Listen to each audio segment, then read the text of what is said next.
Whew, that was close. All right. I apologize. I'm gonna have to get up for a second, real quick. I need to grab my espresso. There was that one time that, um, I'm not late. I'm not late. I'm on time. I'm on time. Cut it real close that time. I did, but I'm gonna have to get up in a second to get the espresso. Because remember one time we had this conversation where I was like, if I get my like, would you guys rather I start the stream then get up and go get my drink or whatever, or would you rather like give me a second to get? It's not worth rehashing the conversation, but I'm gonna have to go get up to get my espresso in a second. All right, everybody, let's get the stream likes up to 50 real quick. Let's get the stream likes up to 50. Let me just send one thing to my editor.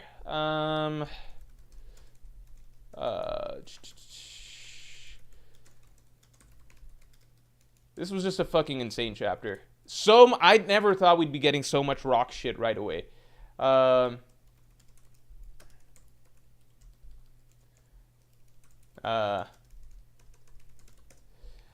Yeah, this is just insane shit. This is by the way, I'm starting to do chapter ratings. So I didn't ever think I'd be a chapter ratings type person, but I'm starting to do chapter ratings. All right, so check out the chapter review to get the chapter ratings for this chapter.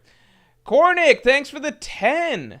Find it an odd choice that so many top tiers, 2 Yonko, Roger, Rock, Shamrock, etc. use swords, make Zoro's dream / Mihawk scaling awkward. What could Zoro even do to cement himself as the best by end of story? I have some ideas. I have some ideas. I don't know if Zoro's gonna be the strongest swordsman of all time at the end of the story, because that's never... I think that's a thing that, like, Zoro fans just assumed, but that's never his dream. He's never talked about that. He's never even hinted at that. He's only ever said, I want to be the world's strong... Like, I want to be the strongest swordsman alive today. He's never really talked about forever, like, ever. But at the same time, I guess you could make the argument that, like, well, by end of story, like, you know, Luffy's gonna go past, you know, just the modern pirates, like Roger and stuff like that. He's gonna be the strongest, probably, of all time, probably surpassing even Joy Boy.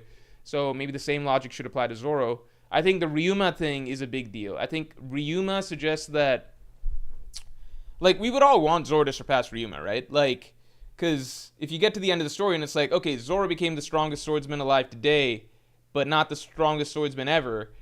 The strongest swordsman ever was this other Zoro ancestor from like 800 years ago or like 600 years ago or some shit. Then we'd all be like, well, why don't we just follow that guy's story? Why'd we follow the story of this like bum first mate who became the world's strongest swordsman in a weak era, you know? Not a weak era, but you get what I'm saying? So it's complicated. I don't think that Mihawk is like the greatest swordsman of all time. I think Mihawk's title is very much his title, which is strongest swordsman of today. I definitely don't think he's like at the level of Roger, Rocks, Whitebeard and stuff. We know he's not, because we know that like Whitebeard is stronger than Mihawk. We all know that. And then we know that Roger and Rocks and them scale to Whitebeard's level, not to Mihawk's level, right? So the Mihawk thing, I want to separate agendas here in that, like, it's not even agendas, these are valid questions, in that, like, how strong swordsmen were in, like, the Roger Rocks era has zero bearing on how strong Mihawk is today. Mihawk, we can assume, is, like, in the tippy top level today, but Mihawk's not automatically stronger than everybody that has a sword. That's canonically easily false, because we know Mihawk is not on Whitebeard's level. Mihawk himself doesn't consider himself to be on Whitebeard's level. And characters like Roger and Rocks clearly are on Whitebeard's level or above. Maybe not above, but on Whitebeard's level. Anyway, I have some thoughts on what Zoro could do to cement himself as the world's strongest swordsman. I think it would require... The things I would have to say about it are too controversial, though. But I do believe that defeating Mihawk isn't the... Zoro defeating Mihawk obviously is going to be very, very important. Like, the most symbolically important moment in Zoro's journey. But I think he is allowed to continue to fight after that. Like, for example, like, let me just go, because I have a lot of possibilities that I've thought about. So let me just throw some of these out, okay? And I see if any of them make you mad, right? you remember how like Zoro, Wiper, Gonfall, Robin, like everybody stood against Enel, right? For example, at the Skypiea arc, even after Zoro had finished up his own personal battle and everything. And Zoro obviously didn't do well, but, you know, you look at the alternative, like, future, all of the Supernova standing against, like, Kaido and Big Mom on the rooftop and everything. Zoro included as well, and Zoro did really well there. Zoro's made quotes about, like, I want to become so strong that even heaven will know my name. My thought is that if the story concludes with, like, a lot of the important fighters in a team effort against Emu, you know, if that's the route that it goes, I think Oda would probably have Zoro in that batch. So I think that there would be room for Zoro even after defeating Mihawk to still get some feats. That's an example. I'm not saying that's the route that I believe things will go, but I think people are too tied to the idea that, like, whatever Mihawk's final level is, Zoro's level will be slightly higher than that, because people use that logic to then claim crazy things like Mihawk is actually the strongest pirate ever, which is not something that the story has ever, or even Mihawk has ever once for a second suggested. Also, let's get the stream likes up to 100 real quick. Narad, welcome to the Yonko. Thanks very much for joining. I hope you check out the podcast that just dropped, because I do drop a podcast for Yonko members every single Tuesday alongside the accompanying video. Narad says, Morge, I think Oda is the sole cause of this whole Mihawk thing. Why make every top tier imaginable use swords and link it so intimately with Haki? Because I think that I agree that Oda is the sole cause. But it's intentional. Like, it's not, like, accidental. I don't think, like, keep this in mind. Like, everybody keep this in mind, okay? Because people cry about Zoro fans all the time. I complain about Zoro fans and all of that stuff and the whole agenda and everything all the time. But the simple reality is that Zoro is the character. Luffy gets the most emphasis out of anybody in the story, by far, right? You go several steps down, and then the character that's next is Zoro, right? I'm not claiming Zoro's, like, way above the rest of the Strats in terms of importance or anything like that. But Oda very clearly focuses on Zoro over the course of the story and hypes up and gives stuff to Zoro way more than any other character in the story besides Luffy. Oda fucking loves Zoro. Like, that is just a thing. Oda loves Zoro. You can see it in the way that he talks about Zoro in interviews. You can see it in just the way that he gasses the character up, the moments that he gives the character. Oda loves that character, right? Oda's not accidentally giving so many characters swords. Okay? It's not like, why is this happening? Doesn't Oda realize that this has implications for that bum Zoro story? No. Do you guys realize that one of Oda's fucking protagonists before he wrote One Piece was fucking early version Zoro? Like, it's fucking Monsters one-shot was written around fucking Ryuma, like, Zoro 1.0, or like 0.9. Like, Oda loves that character too. Not as much as Luffy, but he loves that character too. Oda's well aware of the implication of swords being very important in the story and Zoro being the world's strongest swordsman. That's fucking important, okay? I don't know if Zoro's ultimately supposed to be the strongest swordsman to have ever existed. I don't know if that's supposed to be the case. It's possible that Oda wants to keep Ryuma as that at the end of the day, but we know that Zoro's going to be the strongest swordsman alive in the world at the end of the day, and that is a really, really big deal because Oda does really fucking like that character. I think Zoro haters still tend to cling on to this belief that, like, Luffy's supposed to be, like, way up here, and then Zoro's supposed to be, like, way, way, way down below. But if that was the case, Oda wouldn't have had so many fucking Luffy-Zoro parallel moments throughout the story, down to them fucking fighting in Whiskey Peak and trying to figure out who's stronger. I'm not saying Zoro's right up here with Luffy, but it's not like... I think Luffy fans try to sometimes do to Zoro what Zoro fans do to Sanji, which is, like, they try and claim that something that's a lot closer than you would like to admit is just like this and this. It's like, no, Zoro's a very fucking big deal in the story. Being the world's strongest swordsman in a world like One Piece means a lot. Like, a lot. And that's because Zoro's a very fucking important character. Luffy fans should want Luffy's first mate to be, like, the biggest deal possible, right? I don't see any point in trying to downplay Zoro. Narad, thanks a lot. Black Blades are at least in par to Haki and strength. So the Black Blades thing, this is where I think Mihawk fans go too far, because they make an assumption that's based on literally nothing, which is that, like, well, if you have a Black Blade, then that's what proves you're, like, stronger than somebody else with a sword. That doesn't make any fucking sense. I mean, it could if Oda went out of his way to establish that, but we have nothing, like, no information whatsoever as to what makes a Black Blade.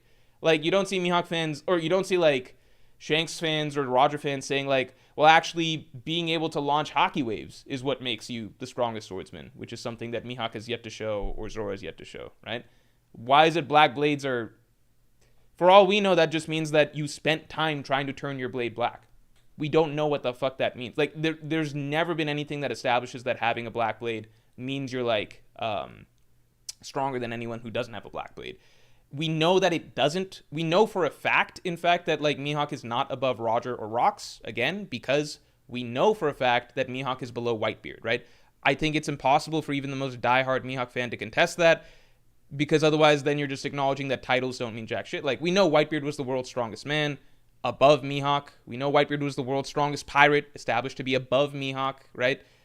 We know that Mihawk himself considered Whitebeard to be above him, based on his quotes of Marineford. If Mihawk considers Whitebeard to be above him, and Roger is equal to Whitebeard, and presumably Rocks is about equal to them too, then it appears that having a black blade doesn't automatically make you stronger than swordsmen who don't have black blades, right? So the black blade thing is, I think, where people go too far, because it's like, no, you can't argue that Mihawk is stronger than Roger, because nowhere in the story has anyone suggested that Mihawk is as strong as Roger or Whitebeard. In fact, it's been very, very, very explicitly established that Mihawk is not as strong as those guys. Akash Bana, thanks for the 5. Oh, this is, too, your latest Morchcast put into words something that had been on my mind for a while, but I would like to add 2 more Pirate Kings to that list. Oars and Dorian Broggy co-captains. Wouldn't be strange for me to that there be more, Pirate Kings in the past. Only unusual is that there were 3 Pirate Kings in quick succession. So you know what's funny? So for those of you who don't know, the Morchcast, it's the accompanying podcast that I drop every Tuesday alongside every video. So you can watch the video and then all my extended thoughts go there. In this latest Morchcast, I talked about how there have essentially been 4 Pirate Kings in the One Piece world. It's just the difference in terms of, like, who's officially called it versus not officially called it. Or there will essentially be 4 Pirate Kings. But in terms of, like, the genuine spirit, the general spirit of being Pirate King, which is, as has been mentioned by, like, multiple characters, including Luffy, the spirit of being the Pirate King is, like, you're king of the seas, right? People acknowledge you as the top dog of the seas. You have the greatest freedom, and nobody can stop you do anything that you, like, do whatever you want. And you essentially, like, cement yourself as the top of the pirate world, right? Like, with Roger, he got officially dubbed Pirate King for traveling the ocean and everything, but in terms of the language everyone uses to explain what being Pirate King represents, it's those things, right? The guy who has the most freedom, who's the top dog on the seas, and king of the seas. That's Luffy's own definition of Pirate King, by the way. He literally says Pirate King is the king of the seas, right? Based on those definitions, the unofficial Pirate Kings are obviously Roger was the first official one. Then Whitebeard was the unofficial Pirate King, in that, like, Doflamingo, Shiki, they literally talk about, like, Roger's gone now, that makes you Pirate King, right? And Whitebeard would be the one to basically say no. Doflamingo literally talks in 801 about how, like, Whitebeard had the throne, but he chose not to sit on it. It's a metaphorical throne, obviously, but, like, being Pirate King is also partly, I guess, trying to assert yourself. Like, if Whitebeard had just been like, I'm the Pirate King now, I think it would have just been accepted, is basically what's implied. So Whitebeard... but Whitebeard didn't care about that. He didn't care about, like, proving it by taking the One Piece. He didn't care about any of that, right? Roger, official Pirate King. Whitebeard, the could have been if I wanted to. So the unofficial Pirate King. But Garp calls Whitebeard the King of the Seas. People refer to it as Whitebeard's era. So essentially, Whitebeard, unofficial Pirate King. And then obviously we're going to get Luffy, the final Pirate King. And he's going to do it officially by getting the One Piece and everything. And then prior to Roger, you had Rocks, who was also the first unofficial Pirate King. Literally gathered all the strongest pirates, going to take over Hachinosu, the pirate's paradise, top dog on the seas, and he was established to be a rampaging force of evil that no one could stop, meaning that Rocks was the original freest man on the seas. But, interestingly, I realized, and I talk about it in today's chapter review, there was one guy before this that you could argue was like the Pirate King before all of that, which was like Harold. It's just that Harold is like the king of a nation, so it's not exactly the same as being a pirate king, but like Harold traveling around with like his giants and stuff like that, and he was with Dorian Broggy for a time, you know? So it's kind of like the lines between king and pirate kind of blur, because Harold was essentially that dude for like a century until these strong humans started popping up. And Shamrock literally says that New World was once ruled by the giants of Elbaf, right? So Harold essentially ruled the seas before the time of Rocks and all of that stuff, before Harold went soft and kind of stopped caring about that shit. So you mentioned ores, but I would raise you one with Herald. Rohan, thanks for bringing Pirate King to your member for 21 months. It's not a Luffy Shanks Davy Backfight, but we got a ref in Elbaf. You still think it happens? Oda seems to be displaying it in a negative light. Also, are you just always on time now? Thank you for acknowledging. Yes, I have to always be on time because I don't want to accrue late points. Any minutes that I'm late, I accrue late points, and I don't want any more of those because otherwise I get hit with late penalties. In case you're a little behind with what's my situation. Do I still think a Davy Backfight happens? I just don't know how a Davy Backfight could fit unless Elbaf turns out to be a really fucking long arc. I like that the Davy Backfight became relevant again. I think it became relevant again in a simple enough way in that it, like, we realize now that maybe it was just a way to establish that Davy Jones is a thing, give us some future preview of, like, how Rocks did things. Maybe it becomes relevant in some other way in the future again. But I'm satisfied. I think that Elbaf is just now too dramatic and too serious of an arc for a Davy Backfight to make sense. I just don't know where it would fit. All right, continuing on. Shit, hold on, everybody. Hold on. Damn, everyone really loved this chapter.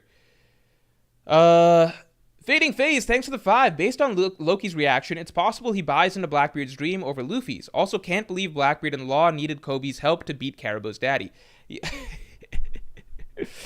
The fact, you know what's interesting? It's possible that this opens up the idea that the guy that Caribou was trying to get to this whole time wasn't Blackbeard. He keeps referring to some master, someone in charge or something. And we all just assumed it had to be Blackbeard. I mean, I assumed it had to be Blackbeard because that's the last Yonko big player left. It could have been his fucking dad. It could have been him. So that's a possibility. And yeah, I do think that I think the idea is that Loki buys into, like, Blackbeard's dream, Rox's dream, but the idea is that Loki's supposed to have a character arc. So I think by the end of the story, because Loki has a good heart, he's different from Blackbeard. He would never backstab his own father or anything like that, right? I think that Loki's story is supposed to be a character arc, shifting from, like, walking down the bad path of the Will of D, because if it even is the Will of D at this point, because of the lack of love that he received, versus, like, finally learning whatever kindness he knows kindness. I think he's friendly to animals and shit. He has a good heart, but finally learning love, etc., and that changing the path that he wants to go down. Keenan, thanks for the 10. Looks like One Piece is peaking in the final saga, and I'm all here for it. Setups and tie-ins are getting crazy. How much more of this flashback do you think we'll get? Any good God Valley stuff? I'm going to answer that question as soon as I grab my espresso. Give me 1 second.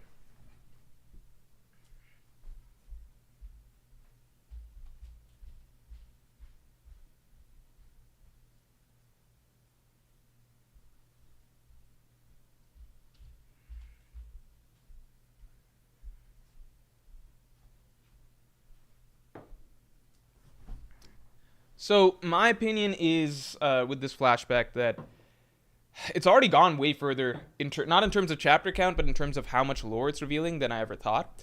I would never have guessed that we get Rocks lore right here, like so much Rocks lore at that.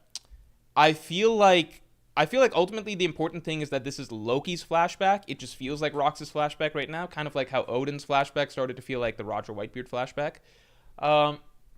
I think that we're going to get everything for Rocks up to God Valley. That's what I feel like right now. I think we might get everything for Rocks up to God Valley to kind of set the stage for the God Valley incident. Then I think we might finish Loki's backstory and then get back to the present. Because I think the God Valley incident we're going to get from Roger's perspective or Garp's perspective, but like the good guy's perspective. I think that's where we're going to get that because they're the ones that are triumphant there. So, I think Rox's flashback is leading up to and setting the stage for God Valley, basically making us even more excited for it. Oh my god, what the fuck? God damn it.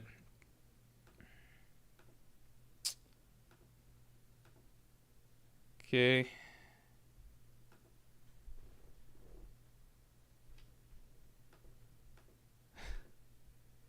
Hold on. Hold on, everybody. That's frustrating.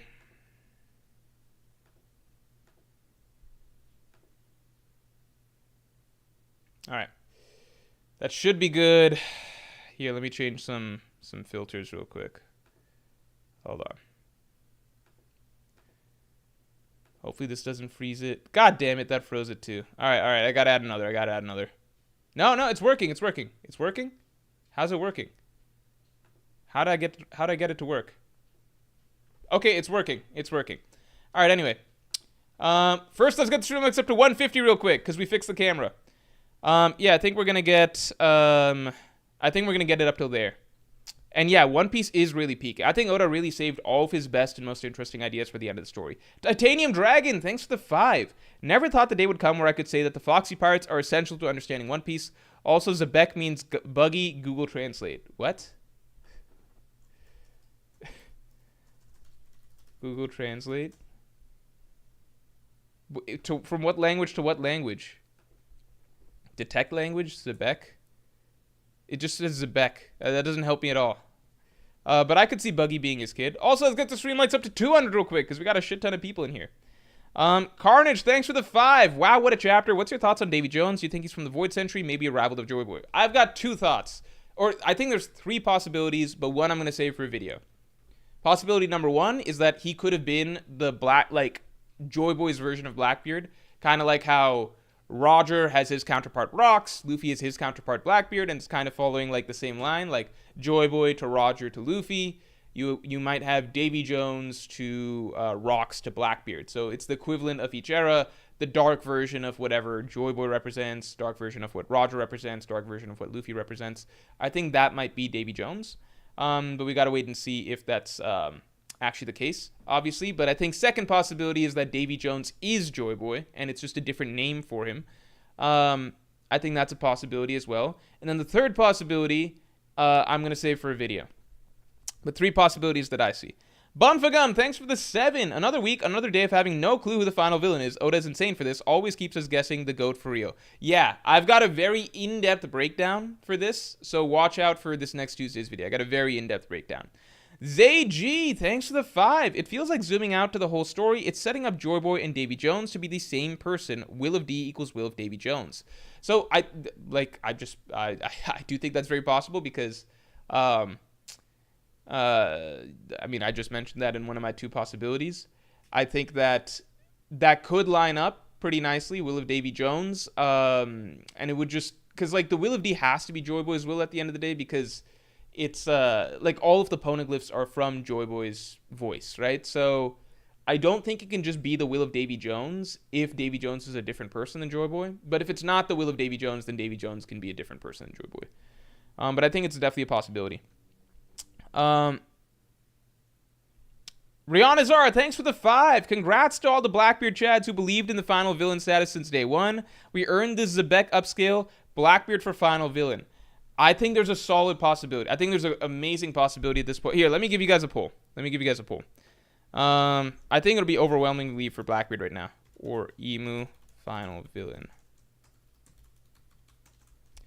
Next Tuesday's video is going to go hard into that. I felt that too immediately after reading this chapter, but I think there's more layers to it that I explain in next Tuesday's video, so I had to think a little bit and go back through previous parts in the story. I don't think it's that black and white. I think that it is intentionally split down the middle right now. I think there's more to it. The big thing I'll say is that while writing the video for next week, I think that there is a lot of... this is just what I've noticed in terms of, because I've posed this question in streams many a time over the past couple years about like Blackbeard versus Emu final villain. It always swings based on recency bias of current events that are happening. For the majority of Egghead, because it was so world government centric, Gorosei being the main problem, showcasing how evil Emu is, Emu destroying Lelousia, etc. And also it doesn't help that the Blackbeard pirates were shown to be absolute bums, being slapped around by Garp solo. For the majority of the arc of Egghead, everybody tended to vote that Emu seemed like he's going to be the final villain. Blackbeard was like a small minority. Then Van Auger had that scene where he said that like the Blackbeard pirates are coming for the world, and that got people hyped, and then it became a bit more 50-50. Then as Elbaf progressed, and especially with like all the crazy stuff Emu is doing right now, like Devil Emu, the God's Knights, Dami Reversi, all of this crazy stuff, like Emu's literally Satan. People are like, okay, this is obviously the final villain. If you go back to my polls from like 2 months ago, overwhelmingly the polls were like, Emu is the final villain. Go back to Reddit comments, Twitter, etc. It's like, Emu's just the devil. He's Satan. He's the final villain. Now we're getting some cool Rock stuff. And so what do you know? The pendulum has swung back. And it's basically like, well, Rox is saying that he'll be back for Emu, and Blackbeard is carrying Rox's legacy, so Blackbeard's the final villain. I really sincerely think that this is just it's a hard question to answer, because I think that people are very much caught up in the moment, and we're all week-to-week chapter readers. I think I've just noticed this swing back and forth dramatically, with people feeling like it's so obvious that it's one or the other based on the current week's events or the current story arc's events. So I think next Tuesday's video is trying to step back and talk about how am I frozen again? I'm not frozen. Yeah, next Tuesday's video is trying to step back and really go through the whole series and get to like what is the actual finale that Oda's getting at. So watch out for that. But I do think Blackbeard's stocks for final villain are like the highest that they've been in like all of post time skip. I think that those stocks are very high. Let's get the stream likes up to 200 real quick. Rihanna's are thanks to the 5. Oh no, we covered this. Oh no. Same idea though. Congrats to all the Blackbeard chads who believed in his final villain status. Yeah, we covered that. Barry, thanks to the 5. Started One Piece about 8 months ago. Caught up to it, and your channel has really helped me understand the concepts of the story. Thanks again. Oh, thanks a lot, Barry. I really appreciate that. Damn, 8 months. That must have been such a fun binge. You're getting in at a really good time. Malkazar, thanks for the 6. What are the chances Rox's plan was to get the Yami Yami no Mi to take down Emu? I still think Blackbeard has Rox his soul in him in some way. So that immortality like operation theory, it just felt really, it didn't feel like it was based on that much to me, but it also feels just really right. I could definitely see that being the case. I don't know how I'd feel about that if like Blackbeard's alter ego Rox just pops out, but at the same time, I think it would be really sick in a way to see Luffy have to fight Rox, the same villain that Roger had to fight. And I would wonder if like it's possible that, so like, you know how Blackbeard, we're just speculating here, right? But you know how Blackbeard, he's got the most powerful fruits, but I think the common critique of him is that like, well, it feels like he's not at the tippy top level because we haven't seen any very impressive Haki stuff from him yet. And he doesn't seem like the most impressive, like, physical fight. Like, he doesn't seem like a Kaido or something like that in terms of just physical fighting, right? He just has these 2 really powerful fruits. Well, what if Rox, like, let's pretend we entertain the possibility, because it's an exciting possibility, that Rox's soul has been transplanted into Blackbeard, right? Let's pretend that we entertain that possibility, right? And Blackbeard doesn't sleep at night, right? What if Rox is an alter ego that only comes out at nighttime or some shit like that, right? That would mean that you're taking Rox, who himself is like Roger level, right? Roger level physical, like Roger level Haki and stats. Like as a warrior, like we could tell that Rox is not quite like Blackbeard. Rox is a warrior, right? Like he will clash with Herald, split sky, stuff like that. He'll just fight an admiral head on and keep moving and confront Emu directly, even when there's no plan and he doesn't have the advantage. Blackbeard doesn't do that. He will fight people in Davy Backfights and everything and just like win fights himself to really, like he's like if Blackbeard was also a really powerful and strong warrior, right? So what if Blackbeard basically, he's got the fruits, right? But let's say Rox's soul is still inside of him. That would then result in a version of Rox that now has the, like, let's say Rox's alter ego comes out. This is fun speculation, right? But that would create the ultimate final villain, because it would be someone that has, like, Roger level, like, physical stats in Haki, right? Like, Roger level just base fighter, right? So, essentially gold Roger level. I've said that 5 times. But also with the 2 strongest fruits in existence, right? Yami Yami no Mi and Guru Guru no Mi. That would be genuinely the strongest character that we've had. I guess maybe outside of Joy Boy and Emu. We don't know exactly. But that would be a true fitting final villain, and it would be one that goes beyond Rox, right? Because right now it just doesn't seem like Blackbeard is that dude on his own. Unless, like, most of us, like myself included, have speculated that Blackbeard needs a 3rd fruit if he needs to get to that tippy top level. But if you instead swap Blackbeard out for like Rox and Rox's powers and abilities, then you've already got the strongest pirate in the world. plus Blackbeard's 2 fruits, plus the Guru no Mi and the Yami Yami no Mi. That's just unbeatable, right? So I think that's a cool possibility. Let's get the stream likes up to 200 because we're literally right there. Nib, thanks for joining the Yonko. I hope you enjoyed. Definitely check out the weekly podcasts that come out. Akash Panda was just referencing the podcast that I dropped this last Tuesday. Tony69, thanks for the 6. Buggy equals Rox' son confirmed. I wonder if Buggy ended up on Roger's ship because Rox lost to Davy Backfight and wagered his son. Love from the Netherlands. Thanks. I don't know about that because, I mean, that's interesting. That's an interesting thought. But, you know, the God Valley fight was a fight to the death, not a Davy Backfight. So I feel like it might have just been like Roger. It's interesting because that means that Roger took in a kid from the Celestial Dragons, like his enemies, the Celestial Dragons, and a kid from his pirate enemy, Rox, Shanks, and Buggy. And, you know, turned out actually the Celestial Dragon kid was pretty all right. And then the pirate kid was pretty shitty. Not the shittiest in the world, but you know what I mean. I do think that there's a solid chance that Buggy's Rox' son. Uwu, thanks for the 2. That panel with Rox sitting with Emu was straight fire. Yeah. That was just the coolest confrontation. Oda's just a fucking, like, Oda's ability to hype is just unmatched in literary fiction, as far as I know. Just the hype is unmatched. Actually showing battles, no. We get the fights themselves, like the Admiral. I love that Oda knows what's important though, because at the end of the day, it's like, yeah, I would rather you spend the panel space on that little confrontation where Rox and Emu just talk than show me Rox fighting an Admiral. I would still like to see Rox fighting an Admiral. Although, it's not so much of a fight as probably like... I talk about this in the chapter review, but I think the fact that Rox killed the Admiral is just really fucking funny. Because... do you know how bad you have to lose a fight in One Piece to actually die? Because that pretty much never happens. Like, who loses a fight so bad that you die? Characters don't die in One Piece. Like, the worst ass beatings in the world don't result in death in this story, you know? Like, I guess a Kainu killing Ace. So is Rox that much stronger than the Admiral? It's like the gap between a Kainu and Ace. That'd be kind of crazy, right? Yeah. I just thought that was funny. It's just like, people are out here trying to defend the Admiral or whatever. It's like, dude, your guy died in a universe where it's pretty much impossible to die. Saul was frozen solid and left behind on a burning island when it's established that any sort of heat will destroy a frozen body, canonically, right?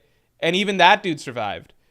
But the Admiral fucking died. Like, you basically got to get, like... like, I don't even... There's no comparison, because it just doesn't happen. What Luffy did to fucking Bluto doesn't kill... Like, what... How do you die? Keep this in mind. Kaido couldn't even fucking kill Guernica. Kaido couldn't even kill Kinemon. And Rox killed that Admiral, right? Kaido could not kill Kinemon. Kaido couldn't kill a fucking CP0 agent. And Rox killed that Admiral. And it's not like he didn't get emergency medical help. He was in the Holy Land, where presumably the best doctors in the world exist. What the fuck? And it's a rookie, too. Like, it's just insane to me that Admirals try to defend this agenda. Admiral fans try to defend their agenda here. It's like, he died. He didn't lose. There's a huge difference between losing and dying in One Piece. People lose in One Piece, and you can make excuses. Almost no one fucking dies in One Piece. It is damn near impossible. You need to try. Characters are out here throwing themselves from fucking Sky Islands in One Piece, trying to kill themselves, and they can't do it. It just doesn't work. Doesn't matter if you're Kaido or if you're Gedatsu. You can't really you can't die in One Piece, you know? You know how badly you have to get stomped to die? Anyway, continuing. Urbosa's Fury, thanks for the 18. Yo, on the big mural, I noticed right behind Emmet we see a mink in Sulong, but I think it's the OG Yamato fruit user. Love the vids, keep grinding. So, I don't know about and thanks very much for the, thank you, I appreciate the support, man. Or not, man, I don't know. But with the mural, I still think that the mural I don't know if it's supposed to depict the OG version of events or current events or a blend of all three. So I'm not jumping on like this was the OG version of what happened or things like that. I view this as like collecting a lot of the ideas of One Piece into one place. But yeah, maybe it's fucking Yamato. Who knows? Maybe she finally has some actual purpose in the story. Nervain V-Maker, thanks for the 5. Is Oda aware that there are other weapons out there besides swords? Regardless, it's funny how one word sends the fandom into a tailspin. Yeah, that's the thing. Oda is aware because he gives plenty of characters not swords, right? But at the same time, I think that's why it's also deliberate when he does choose to give characters swords, you know? I think it's to continuously establish that, like, sword fighters are, like, often top tiers in One Piece, right? Carnage, thanks for the 5. Rocks is such an interesting character. Hard to get a read on him. He's obvious similarities to Blackbeard, but is also reckless like Luffy in some ways. Yeah. That's what's really cool about Rocks so far. It's that it's like a badass. It's like a traditionally badass version of Blackbeard. Blackbeard himself is... This is why I've talked about why I don't know if Blackbeard himself has Conqueror's Haki. But if he can switch into a... I don't know why I keep talking about this whole switch into a Rocks persona thing. It just is one of those theories that, like, I don't know if it's got the most evidence, but it's just such an exciting idea that you almost want it to be true. But yeah, Blackbeard is, like, Rocks really is, like, the version of Blackbeard if you wrote him as, like, this Conqueror's Haki type figure. Like, when people talk about, like, oh, what are the parameters for Conqueror's Haki and stuff like that, I don't think it's that complicated sometimes. You just see how the character is written to talk and act and portrayed, right? Like the moment, like Rox's very first lines in the story were him strolling up with the strongest pirates in the ocean behind him and being like, I've got 2 questions and the answer to both is going to be yes. That right there is how a Conqueror's Haki user, like that just exudes Conqueror's Haki. And every single action from Rox over the course of the rest of 1155, it feels like Conqueror's Haki shit, you know?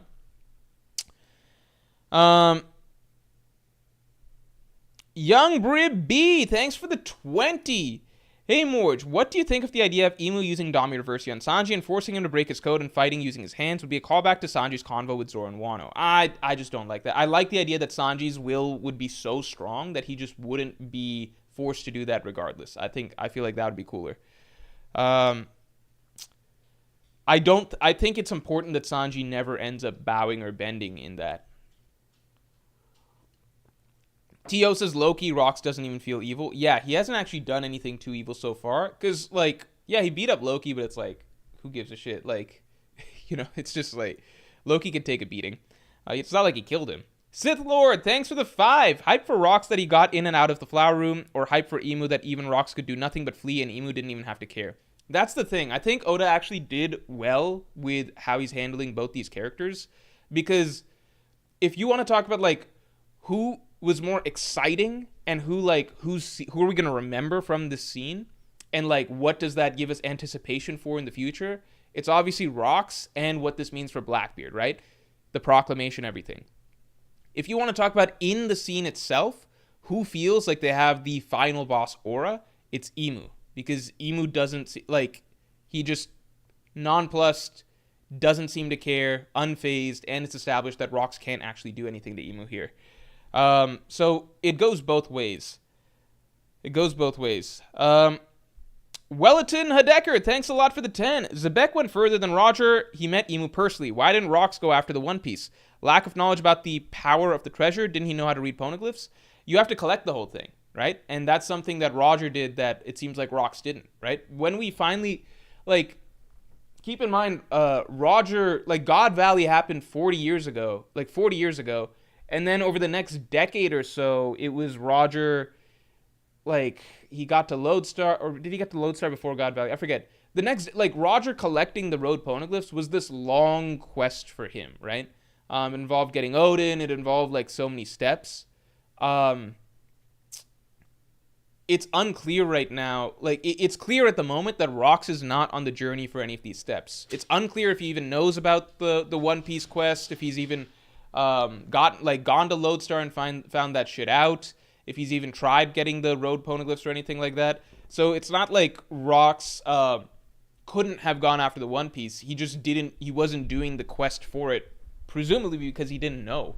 If he knew about it, then maybe he would have gone after it. And maybe Roger and Rox's confrontation at God Valley will tell us a little bit more. Maybe then we get some insight into maybe Rox did learn about it to some degree, and maybe some of their scuffles were over some road poneglyph or something. Who knows? Bane, thanks for the 2. Emu versus Blackbeard is happening now. The question is when. I think it's a very complicated discussion still. I think it's not as black and white as people are thinking. I think people are ignoring a lot of other story stuff, but I do still think that Emu versus Blackbeard is very, very possible. Just watch out for next Tuesday's video. I need to address it in a comprehensive manner. Also, let's get the stream lights up to 250 because we're almost there. JWP, always good to see you, man. Thanks for being a Pirate King tier member for 31 months. There's been so much yap about Mihawk since spoilers dropped, but the real story is the fall of the Admiral Agenda. I haven't seen anyone able to spin a coherent argument. Even a bad argument is wild.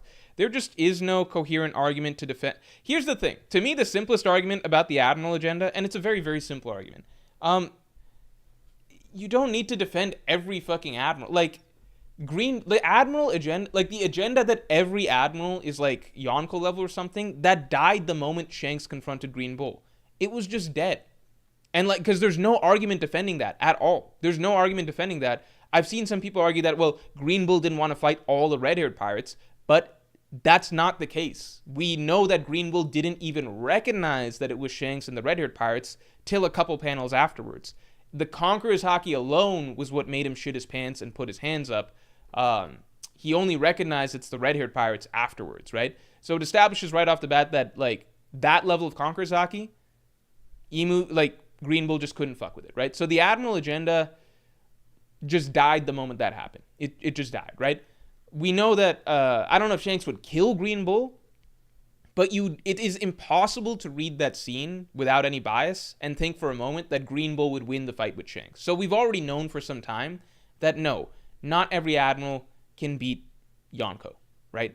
Unless you're counting Yonko like Buggy or something like that. I still count Blackbeard as weaker than the OG Yonko, but let's say at least OG Yonko level, right? Whitebeard, Kaido, Big Mom, Shanks, that group, and I would put Luffy into that tier with them. Admiral is not beating... a standard admiral is not beating those guys, right? You get to stuff like Akainu, and that's where, like, if you get to the top of admiral level, where you're talking about guys that are like none of us think that Green Bull and Akainu are the same level, right? So why can't that be the reasoning, right?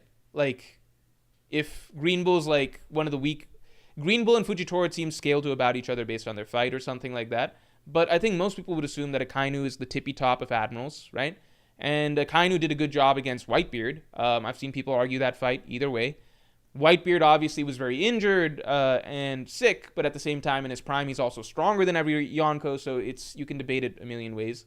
But if you want to get, like, I think it's a losing argument to argue that every admiral is just Yonko level. It just doesn't... I think that's a losing argument, because that died the moment the Shanks Green Bull thing happened. And I think it also died just from the fact that we learned that Green Bull and Fujitora were, like, forcefully... Fujitora was forcefully conscripted into the military, into the Marines. Like, he didn't want to join. I believe that's something that we learned. You can't do that to a Yonko. That's literally not possible. There is not the Marines could not just go and be like, hey, Big Mom, you work for us now. That's not a thing. That's literally not... They couldn't go to Kaido and be like, Kaido, you work for us now. That's regardless of whether or not they have a crew, anything like that. It would literally not be doable. They couldn't do that, right? It's just not possible in the slightest. They can't go to Mihawk and be like, hey, you work for... Like, Mihawk might sign a deal or something like that, but that's the... Like, Shanks, they couldn't do this to Shanks. They couldn't do this to Rocks. These aren't things... You can't conscript a Yonko into the military, right? Yeah. So, I guess the long story short is basically like, I feel like, look, just because Admiral fucking Orange Panda lost to a Pirate King level character, God knows how many years, like 50 years ago or whatever, that doesn't kill your Kizaru versus Big Mom agenda today. This can be two separate things, you know? That's, like, it's okay. Green Bull was in prison. Akash Panda says that is not said anywhere. Hold on, let me see. I might be misremembering that then. I need to look at the... So let me look at Fujitora's history. Because I definitely might be misremembering that. I'm sorry if I spoke out of line there. I'm going to spoke out of line for the admirals right there.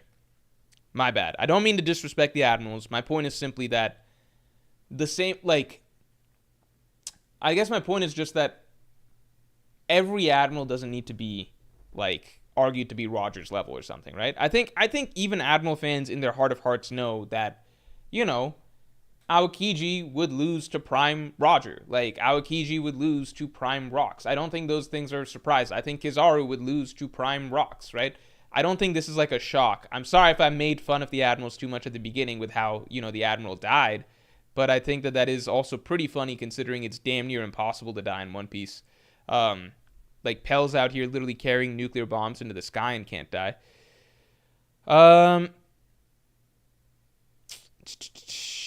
Okay, so Fujitora he incurred severe losses in a gambling house and was made to work as a bodyguard.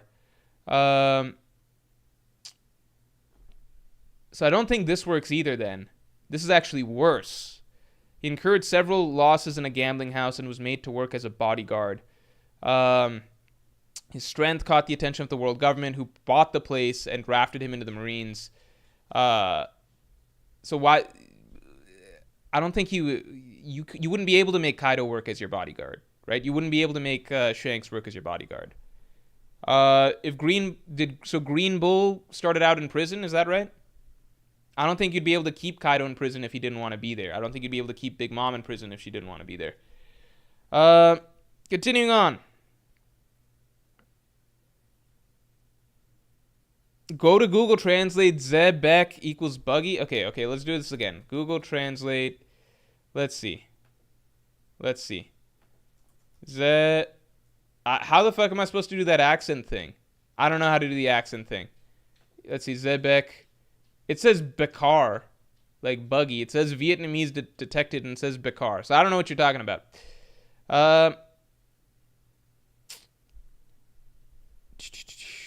David, thanks for the 6. Don't think Mihawk is stronger than Whitebeard, but wasn't Whitebeard's more of a reflection of his destructive power? He held onto the title even on his meds. So you're saying like Whitebeard wouldn't have had that at the end of his reign? Yeah, I think it's definitely questionable. Like with Whitebeard's title, it's always going to be so Mihawk has a Vivre card that clarifies that his title, World's Strongest Swordsman, it's a title in name and in actuality. Like, there's no disputing it. He is the world's strongest swordsman. With Whitebeard, it's always going to be ambiguous with him being, like, the narrator text box saying world's strongest man.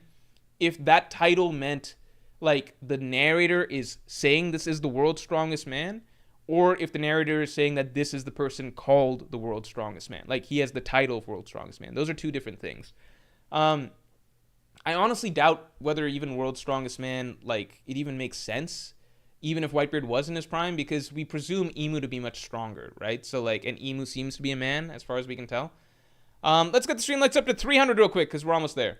So, for the moment, I'm going to go ahead and say that Whitebeard's title, World's Strongest Man, is just the title that the people of the world refer to him as, okay? However, that aside, there's a million other things that establish that Whitebeard is still... Like, Prime Whitebeard is considered number 1 on the ocean, right? There's statements explaining that he is the world's strongest pirate, so that's unambiguous. That puts him above Mihawk. There's statements explaining that he's the king of the seas. There's statements explaining, like, in Ace's novel, explaining that Whitebeard's the strongest. Mihawk's own statement talking about how he doesn't think that the gap between him and Whitebeard is as big, presumably because Whitebeard is now older and weaker. Right, so Mihawk's like, I don't think the gap is as big now. So in general, there's like, how many pirates are talking about how Whitebeard and Roger were the two strongest, etc. So there's too many statements outside of the title for Whitebeard that basically establish that Whitebeard in his prime is definitely above where Mihawk is right now. Like, I don't think Mihawk or any character has ever tried to imply that Mihawk is. It's just never a thing. Like, nowhere in One Piece has a character ever talked about Mihawk as if he was above Prime Whitebeard, and certainly not above Prime Roger or something like that, right? So that's what bothers me about the Black Blades thing, because that is purely it is the literal definition of headcanon, which is no character in the story has suggested that Mihawk is above those guys. But fans latch on to the fact that Mihawk has a black blade, whereas Roger and Whitebeard didn't, to basically be like, well, we're going to decide that a black blade basically means superior haki and superior ability overall. Okay, so like, if that's the case, then they can just argue that, you know, Mihawk is above those guys, even though that's not something that anyone in story has ever suggested. JFW, thanks for being a Pirate King tier member for 32 months. What a great chapter. Rox is so captivating, obviously. Yeah, phenomenal character. Oda nailed the fuck out of this character. But Harold is doing so much to fulfill the way giants have been talked about all series, and he's quite the endearing figure. Yeah, I love the way Oda went about the giants, which is like, he hyped them up for a long time. Then we finally got the Big Mom flashback, and they were trash. So we were just like, okay, so Oda just lied to us this whole time. And then we get to Elbaf, and slowly we begin to realize the truth. We see Loki, and we realize, like, okay, this giant at least seems like the real deal, but we don't understand just how strong Loki is at first, right? We don't get the full picture right off the bat, right? Then slowly we learn that, okay, Elbaf, the reason Elbaf has seemed weak in recent years is because they've switched to peace. And now finally we're putting together the pieces that, okay, Loki, clearly Yonko level, and on top of that, back in the day, Elbaf, like Shamrock straight up says, the giants used to rule the New World. Elbaf giants used to rule the New World. That seemed like an exaggeration for a bit, but now we realize that no, now we're getting this Herald flashback. It's like, literally, like, before you could argue that before the Pirates era, like before the human Pirates era of like Rocks, Whitebeard, Roger, yada, yada, yada, it was the Giants era. Like Shamrock wasn't exaggerating. So this whole reputation of Elbaf being the strongest nation, it actually does come from somewhere that's very, very real. It's just that this was an era that was like a century ago, right? So for some centuries, the Giants were the strongest on the seas. You know, Harold, clearly Yonko, maybe Pirate King level or whatever. And then on top of that, you've got like Dory and Brogy, who are basically like at least commander level from what we've seen, right? So before we got all of these strong human pirates rising up, the giants really were the unstoppable force of the seas, right? They were those people, right? And it is entirely true that like the same way Rox thinks that if he and Harold teamed up, they would be able to take down the world government. It probably was true, right? Like it would be like Roger and Whitebeard teaming up in their prime, or Rox like Roger and Whitebeard teaming up in their prime, right? And I like Harold a lot. Like, the parallel that I've been drawing for Harold that I talk about in this chapter review is Whitebeard. I think Harold is Rox's Whitebeard. Like, Roger had his Whitebeard, Rox has his Whitebeard, right? Rox is like that more ambitious, daring pirate that's out to try and shake up the world.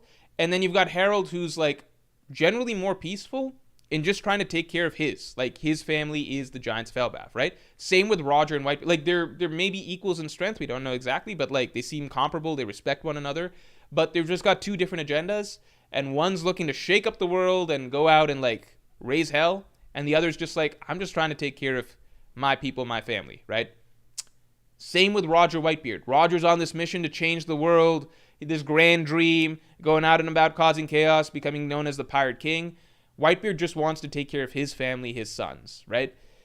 I love that idea. I feel like that is something that is going to be, I think that is an intentional parallel. Grizzly Adams, thanks for the 10. This hammer swordsmanship is 1000% about to be Oda's excuses for these various swordsmen somehow being stronger than the world's strongest swordsman. That's all it's going to be. They swing their swords differently. Hockey stick. I'm not even going to get into any of that right here just because, I've always, I think I've always been consistent, which is like with the Shanks Mihawk thing, because I think this is a lot of what it comes down to. I'm always just gonna go by what the story, what I perceive the story to be saying. And I'm open to the idea of either one of them being stronger. I think people get on my case a lot because, like, in general, I've leaned towards that. I think that there's more to Haki than we've been seeing, and I think it's implied that Shanks can do things with Haki that are not swordsmanship related, i.e. the Joy Boy knot. Which, by the way, Joy Boy knot, still kind of fucking insane that, like, this kind of establishes that Joy Boy definitely above... Like, think about that. The Joy Boy knot, how insane that is, that the knot from, like, God knows, like, across the ocean or whatever, Joy Boy's Haki release had Emu shitting his pants But Rocks sitting in front of Emu physically, it was clear like Rocks couldn't do anything to Emu, right? To be fair, that was probably Rocks before he hit his full strength, I would imagine, I guess. But that does say something, like the fact that Joy Boy could shake Emu from beyond the grave like that, where Rocks couldn't in front of him. Anyway, but yeah, and I don't want to hear the excuse anymore about like Dory and Brogy. How are they supposed to judge Conqueror's Haki? Haha. At this point, it's been confirmed that Dory and Brogy have met like fucking all the strongest Haki users in the story. Harold, they fucking grew up with him. They've met Roger, Rayleigh, Gaban, and Shanks, and they're comparing Joy Boy's Haki to Shanks, right? So when I'm saying that Shanks probably can, Shanks can potentially do Haki things that are not swordsmanship related, as we've seen with the Joy Boy Haki knot, I'm just basing it off of the story and Oda's quotes. In that same vein, if Oda is saying that this is swordsmanship, right? He calls it swordsmanship. What Rocks is doing is swordsmanship. That's it. It's cut and dry, right? It's cut and dry. Like there's no sort of wiggle room there, in my opinion. Oda's acknowledging it as swordsmanship. You're allowed to have different styles of swordsmanship, but it's still swordsmanship, right? Like if Mihawk dueled with like a hammer swordsmanship user style fighter or something like that, and Mihawk lost, it wouldn't be like, well, it's because it doesn't matter. Mihawk's still the stronger swordsman because that's just a weird swordsmanship style. It's like, no, it's still swordsmanship, right? I will always argue that like as long as whatever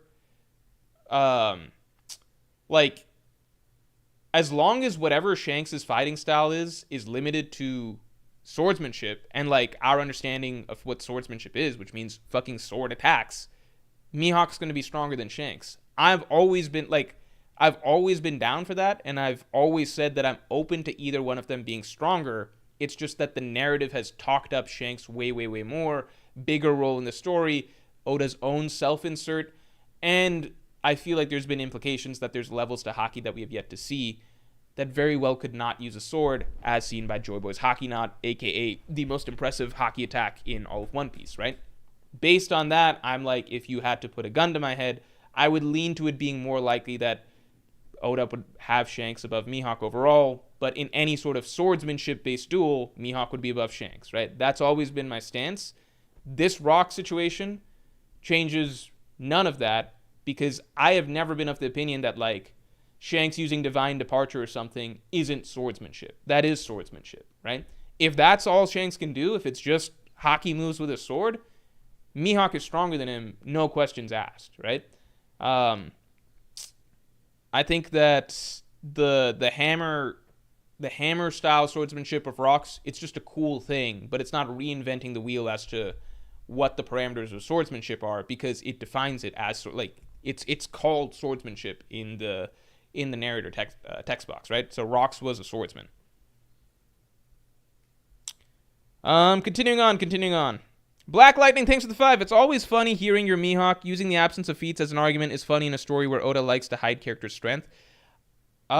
It's not about the absence of feats, because we know that Mihawk dueled Shanks, so that's pretty impressive in the past. It's more so that there's not much hype in terms of characters talking up Mihawk either. You get what I'm saying? Like you need something at the end of the day, right? So like you need something based on like for me to lean into a character being really strong, right? Like I'm not just gonna sit here and be like, you know what, I think who's a character? Like I don't even know what the equivalent would be, because like on the one hand, the tricky thing with Mihawk is that it's several things, right? So he doesn't have impressive feats on screen. The other problem is also that it's not like he has a lack of feats or fights. Like he's not like Dragon. Dragon has no feats or fights. The problem with Mihawk is that he does have feats and fights. They're just on screen. They're just all bad, right? First thing he's used for is hyping up Jozu. Then the next thing is Vista, and then kind of weirdly like hyping up Crocodile. Like Mihawk actually does get to fight a lot in Marineford. It's just none of it's impressive, to the point that we basically have to just like pretend it never happened, right? So it's like the on-screen stuff is just, there's a lot of it, it's just not impressive. So that's the number one knock. And then number two, it's like okay, well, that could be excused if characters, like, talk him up quite a bit.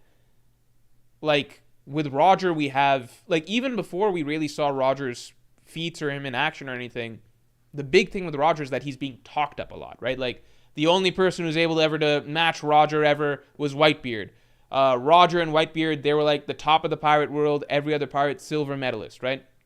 Kaido talking about how Roger's haki transcended all, brought the pirate world to heel. So many quotes hyping up Roger. There's not many characters that ever talk about Mihawk. It doesn't help that every time Mihawk himself talks, it's rarely gassing him. Like, he talks about how, like, okay, I want to measure the difference in strength between myself and Whitebeard. I wonder what the difference is, right? Okay, I don't want to fight Shanks. That's obviously excusable, right? But then also he reiterates that again with Crosscut. Like, he seems worried about the prospect of having to fight a lot of people, right? All of this stuff is understandable. Obviously, Mihawk doesn't want to fight, like, all these Yonko. Obviously, Mihawk doesn't want to fight his friend Shanks. Sure, Mihawk wants to measure this distance and strength between him and Whitebeard, but there's not really quotes or characters or things like that hyping up Mihawk, right? Like, before Garp ever fought at Hachinosu, we got the sense Garp was really strong because, like, characters would always talk up Garp, the only one who could really corner Roger. He nearly killed Roger a lot of times. Legend of the Marines, strongest Marine, yada, yada, yada. That's my thing with Mihawk, which is, like, I would lean more into the Mihawk agenda if Oda continually gassed him up the way that he gasses up Shanks. Does that make sense? I feel like a lot of the Mihawk hype comes from fans headcanoning statements that don't actually exist. So, for example, Mihawk has a black blade, so fans, like, headcanon the statement that's, like, you can only get a black blade if your haki is the strongest ever. That's not a real thing in the story. That's my problem with Mihawk fans, which is, like, if I wanted to make a case for, like, how strong Roger is or how strong Whitebeard is, even ignoring, like, their on-screen feats, I could compile a long list of, like, statements by other characters. Same with Shanks. Like, you could compile, like, statements by Oda by other characters, etc. of, like, like, gassing the character up. Or Shanks, actually, it's more so feats versus statements. But then Mihawk, it's tricky because his feats on-screen aren't good. We know he has the really good off-screen feat of the duel with Shanks, but his on-screen feats aren't good. And then there's not any statements around him outside of his title, right? But we know the title's legit. That's guaranteed. That's confirmed. But I'm just explaining, like, that's why Mihawk's in a trickier spot, because it's not in terms of, like, disputing that he's the world's strongest swordsman. It's in terms of, like, Mihawk fans and imaginably Zoro fans, they want to scale him to something kind of obscene, which is above Pirate King level. Like, they want him above Roger, Rocks, Whitebeard, etc. When there's never been anything in the story, like, no character in the story has ever suggested that. Mihawk's never suggested that. It's just, there's nothing for it. It's all just headcanon based on what we want a black blade to mean. That's my issue with the Mihawk stuff. If we get more in-story things gassing up Mihawk, I'm down for it. I'm just saying that it's always going to bother me or rub me the wrong way when readers are trying to take something that, like, there's not any in-story evidence for, and then just claim that, like, well, it has to mean this or something. It's like, what is that? That just seems like agenda. That seems like bias. Bane, thanks for the 2. World government wouldn't fire Mihawk if he's stronger than Rocks. Wouldn't fire Mihawk if he's stronger than... I don't... Oh my god, is this just going to turn into a whole Shanks versus Mihawk thing? JWP, thanks for gifting 5 memberships. Everybody in chat said thanks for JWP. He is always coming through with memberships for so many of you guys. I do not know how many of you all over the years have gotten memberships. I obviously always appreciate it. Everybody thank JWP because he's just that dude. Thanks a lot. Yeah, let's get the stream likes up to 300 real quick because we're almost there. GDN, thanks for the 5. 10.55 is when Shanks made Green Bull. 11 shit himself. 11.55 is what Rock side quested an Admiral. 55 is a cursed number for Admiral fans. Shit, that might be the case. Apple Killer 2308, thanks for the 6. Rock states he will come back to the flower room to confront Emu. Does this allude to Blackbeard clashing with Emu or taking over for his dad? So the thing is that, like, at the end of the day, like, I think it's very, very possible. I think we could easily end up in a route where Blackbeard kills Emu, takes his Zoan fruit, and becomes the most powerful being on the planet. Final villain, you know? I think that's very, very, very, very, very possible. At the same time, you know, Doflamingo talked about how he's going to go up and, like, make the Celestial Dragons pay and shit, and then he never got to do that. Obviously, Blackbeard is a totally different case than Doflamingo, much, much more significant, but I still, like, I think that it's important, especially post-Wano, I view it as very important now to not always take what Oda is, like, what in other stories would traditionally be clear setups. For Oda, they might just be cool things to have characters say or do. For example, in Wano, you have fucking Zoro sitting there at the end of Act 2, at the end of, like, this whole act of him, like, befriending Yasue, watching Yasue die, being there for the scene, trying to kill Orochi, etc., and Zoro at the end of it's sitting there being like, I'm going to, like, I won't forgive Orochi, I'm going to avenge Toniyasu, right? Spoilers. Not only does Zoro not avenge Toniyasu, he never fucking sees Orochi again in the story. I don't think they're ever in the fucking same room again, okay? And if Oda's gonna do that to, like, a main character, right? Like, the second most prominent, like, in Zoro's arc, Wano or whatever, if you consider it Zoro's arc or not, but, like, in Zoro's own arc, with him being at least that the most focus he's ever gotten in an arc since, like, pre-time skip or whatever, and then that just doesn't go anywhere. I could find more examples of stuff like this. I don't think that this is, like, I don't think that this is necessarily, it should be binding, if that makes sense, by, like, this is tricky, because I'm not allowed to say good writing rules. I would say, I don't know, traditional writing, right? Traditional storytelling, right? Like, traditionally held standards or whatever. This scene with Rocks and Emu facing off in this whole declaration or whatever, this should lead to something in the future. It should be a setup for something for Blackbeard's character in the future, at least picking up where this left off, right? This shouldn't just go nowhere. But this is Oda we're talking about. And Oda's the kind of maverick who can set up a whole bunch of shit and then decide that it doesn't matter. You know, that's all. I guess that's a very negative way of me saying things, but I'm just saying that, like, we've walked down this path before. I have learned some lessons from Wano, which is I'm no longer going to be like, this has to happen or something like that. Because I don't know, like, while Oda's an amazing planner in so many ways, at the end of the day, he does so many things that I don't know if he's actually got the end game for every single thing in mind. So, you know, like, if this was Oda from, like, 10 years ago or something, and I saw this scene, I'd be like, definitely this means this or that. But post-Wano me, changed man. I'm still looking for that Zoro Orochi scene. I don't see it. Maybe this Rocks-Emu scene just falls into the same drawer as that scene did. You see what I'm saying?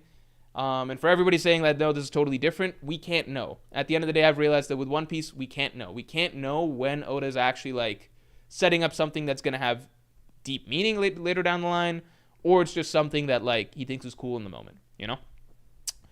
I would lean towards this should mean something. Anyway.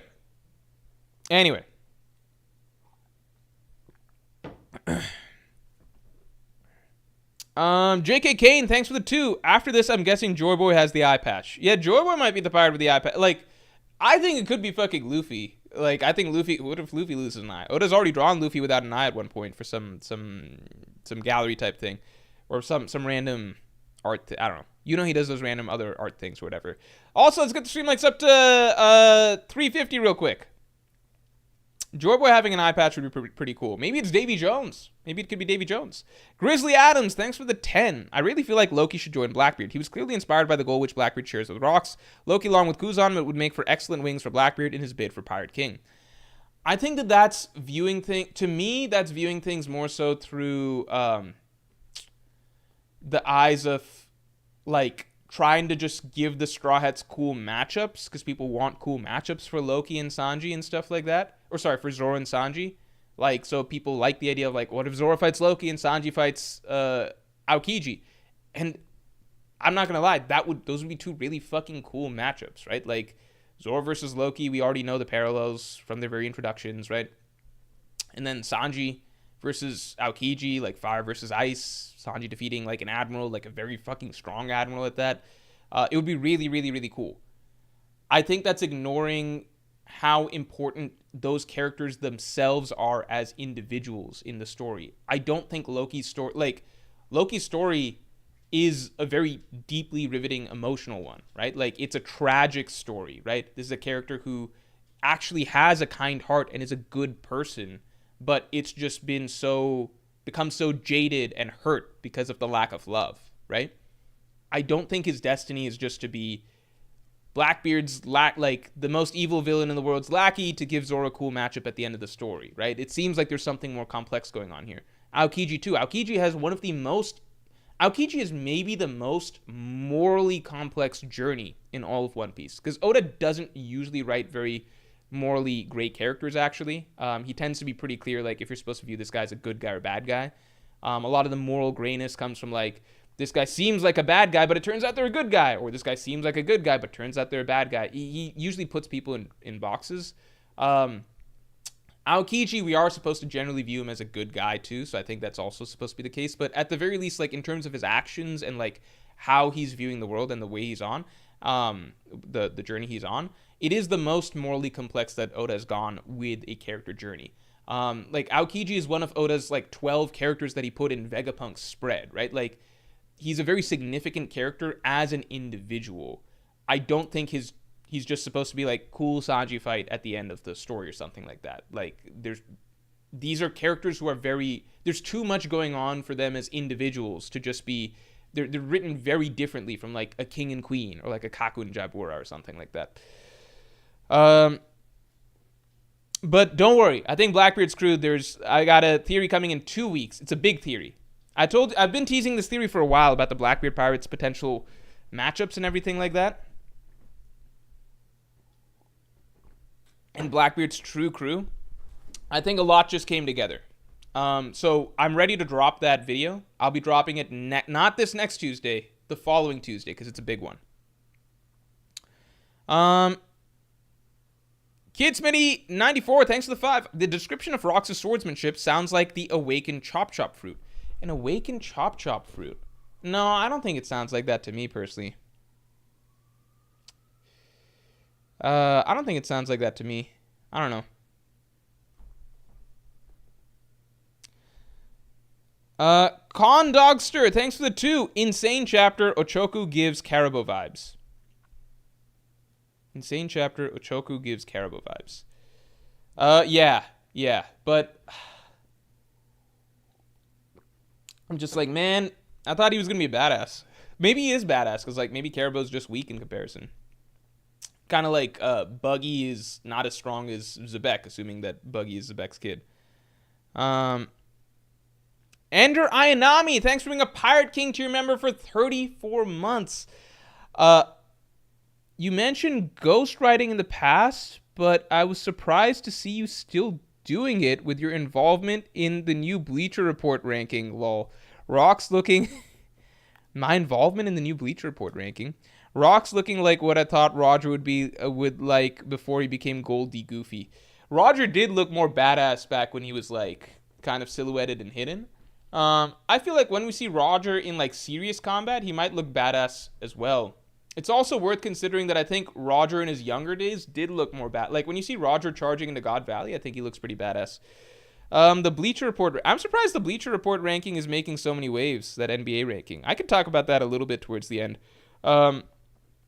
I think the big thing everyone wants to talk about with that, there's only 2 things that people really want to talk about with that, which is like Jordan, LeBron, and like Kobe's ranking. So I think that's kind of funny. Those are the only 2 things people want to talk about with that. But I can talk about that a little towards the end. Let's get the stream likes up to 350 real quick.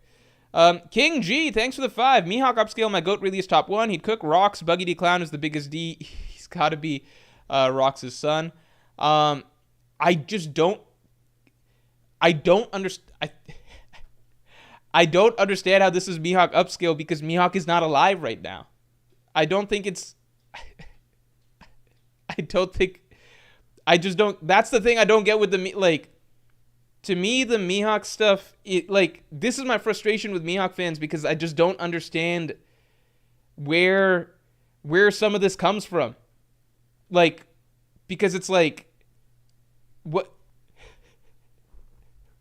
Why it would, like, Whitebeard has the title World's Strongest Man, like, in the modern day, right? But I don't see Whitebeard fans going, like, anytime you see another character from, like, 60 years ago and being like, a strong... Rocks, a strong man. But Whitebeard is the world's strongest man, so Whitebeard is above him. It's like, obviously that's not the case, because Whitebeard's not the world's strongest man currently, right? Like, this is the equivalent of, like, like, it would be the equivalent of Whitebeard fans being like, Whitebeard's the world's strongest man. That means that, well, let's see. Joy Boy was a man, Whitebeard's stronger than him, right? Like, Rocks was a man, Whitebeard automatically stronger than him, right? Like, that's not, it doesn't make any fucking sense. Ryuma was a man, Whitebeard automatically stronger than him. Every other fan base can understand that, like, world's strongest man, like, those titles refer to, like, current present tense, right? If you can show me Mihawk being alive at the same time as Rocks, and then Mihawk is like a 5-year-old having the title World's Strongest Swordsman, then Rocks' gas would be Mihawk gas. But at the moment, it's two totally unrelated things. Nothing that happens with Rocks, he could have the coolest, like the single most impressive swordsmanship move in the universe. He could cut, but it sounds like he broke the gates of justice, right? Nothing that Rocks does has anything to do with Mihawk gas. Unless, because I'm always open to the story changing my understanding of things, right? I've shown you guys in the past, I always change my top 30 based on new information, okay? I'm always willing to change based on new information. If the story establishes that Rocks was trying to make a black blade, but his Haki wasn't strong enough or something like that, or like, if the story establishes soon that like even Rocks couldn't achieve a black blade because like that's a higher level of, I guess basically something like that, then I'll be like, okay, now everything that Rocks does, that's Mihawk gas, right? But we need to bridge that gap. Because Mihawk's title is not World's Strongest Swordsman ever. It's just World's Strongest Swordsman right now. In what is arguably a relatively weak era for... No, it's not a weak era for swordsmen. It's just Rocks and Roger's era is kind of insane, All right.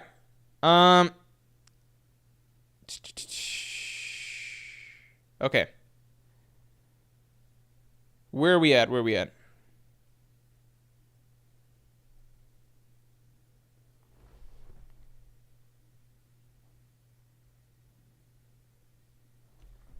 Julian Reed, thanks for the 2. Don Marlin is 100% Don Krieg's dad. Then who's Don Chin? What about Don Chinjao? Can he be Don Chinjao's dad? Julian Criswell, thanks for the 5. Kind of dark and relevant, but Emu abducting and grooming Brooke's child just makes so much sense from what we've seen of real-world elite secret societies. We're referencing the list, huh? But I don't think I don't think Gunka was Brooke's kid. I don't think that was what was established. I think in the flashback, she was talking about a father that wasn't Brooke. I'm saying thanks for the 5. Roger kind of looking like a bum compared to Rocks. Maybe Rocks' bounty was higher, but was erased from history like he was. So it's two separate things, right? I've always said this before. Like, Oda, whatever character, it's been very consistent. Whatever character we are currently focusing on, that is the character that Oda is going to hype up the most. I've been in the One Piece community, or I've been following One Piece community stuff for like the longest time. During Marineford, that was the time that Whitebeard was being gassed to no end. Everyone is calling Whitebeard the strongest, king of the seas, yada yada. He was doing feats we'd never seen before. It was kind of just like, okay, Whitebeard must be basically strongest ever, and then like Roger tied with him. Like, the Whitebeard hype was insane during that period of time. Like, you could not talk about another Yonko being on, like, Whitebeard's level. Most people felt like Marineford Whitebeard was stronger than all the other Yonko, right? Because we hadn't seen the rest, right? Now it's a can of worms if you want to debate Marineford Whitebeard versus other Yonko, right? Then when we got to Big Mom, who remember, like, when we got Big Mom's flashback of her wrecking Elbaf as a kid, people were like, how's she doing this as a 5-year-old, natural born destroyer? Everybody just had to run away from her in the seducing woods while she was launching Elbaf cannons. Like, she was just walking through the ground. Nothing could damage her and everything like that. There was a period of time where people were just like, holy shit, Big Mom's a fucking monster. Then we get to Wano, and Kaido's getting all of his showcase. And, like, Kaido, now it's world's strongest creature. Bet on him in 1v1. He's tanking all these characters, like, most insane, like, endurance feats ever. Kaido hype, all-time high post-Wano, right? Now we're getting to Rocks, right? And so the bar is going to be raised even higher. And now we're kind of seeing, like, Rocks, Harold, presumably Loki is going to get a shit ton of hype here. Like, these are the characters that are really being... Like, there's always more that Oda's going to show. It's not Roger's time yet. Because just keep in mind, all this hype that we're getting for Rocks, it's all leading to... And, like, I leaned into it, too. Like, if you watch this Tuesday's video, I'm gassing the fuck up out of Rocks and making Roger out to be a bum. I don't actually think Roger's a bum. But at the moment, the story is making Rocks that dude, and so I'm going to lean into that because, like, this is the time to talk about him and gas him up. And, like, he is a really fucking cool character, but we know what this is all leading to, which is, like, Roger's moment, which is God Valley, right? Maybe it was a team effort to defeat Rocks or whatever, but we do know one thing for certain, which is that Kaido said that Roger, he basically reached the top of the pirate world through Haki alone, right? We know that Roger's been hyped to fucking heavens by, like, the likes of Garp. Like, Roger became an unstoppable demon when his crew was threatened, hyped by so many characters, right? I think that God Valley is going to be fine. Like, we've heard so much about Roger. Like, Marineford, that was Whitebeard's time to shine, right? This flashback, Rocks' time to shine. We already got Big Mom, Kaido's time to shine or whatever. God Valley, it's also, like, Hachinosu was Garp's time to shine, right? Marineford was Whitebeard, Hachinosu was Garp, Rocks were getting his stuff right now. God Valley is Roger's time to shine, right? And he's the pirate king. Like, he's the guy that we started the story with. He's the guy that's had the most hype as the greatest pirate for the longest time. Oda's gonna hype up everybody else first, and then we're getting that dude, right? Just wait for God Valley. It's gonna be some time. I imagine we're gonna go through a period of time, because I don't think this Rocks flashback is gonna show God Valley, but I imagine we're gonna go through a period of time where, like, unanimously people have Rocks above Roger, and then we're going to get to Roger's side of the story, right? Because you're saving the hero for the end, right? We're saving the hero of that era for the end, right? I do think at the end of the day, Roger is going to get greater hype even than Rocks in terms of strength. I think that is likely to happen. I imagine Oda loves fucking Roger. Like, I imagine he loves that character, and he imagined him as, like, the ultimate pirate. I will say that even if Rocks Rocks probably had a higher bounty than Roger and Whitebeard, but it was stricken from history. Even if Rocks didn't have a higher bounty than Roger and Whitebeard, I kind of suspect that Rocks' bounty was 5 billion on the dot, because if you look at Roger and Whitebeard's bounties, Whitebeard's was, like, suspiciously just over 5 billion, like 5.5 billion or something, or 5.05 or something. And then Rogers is obviously 5.6 billion.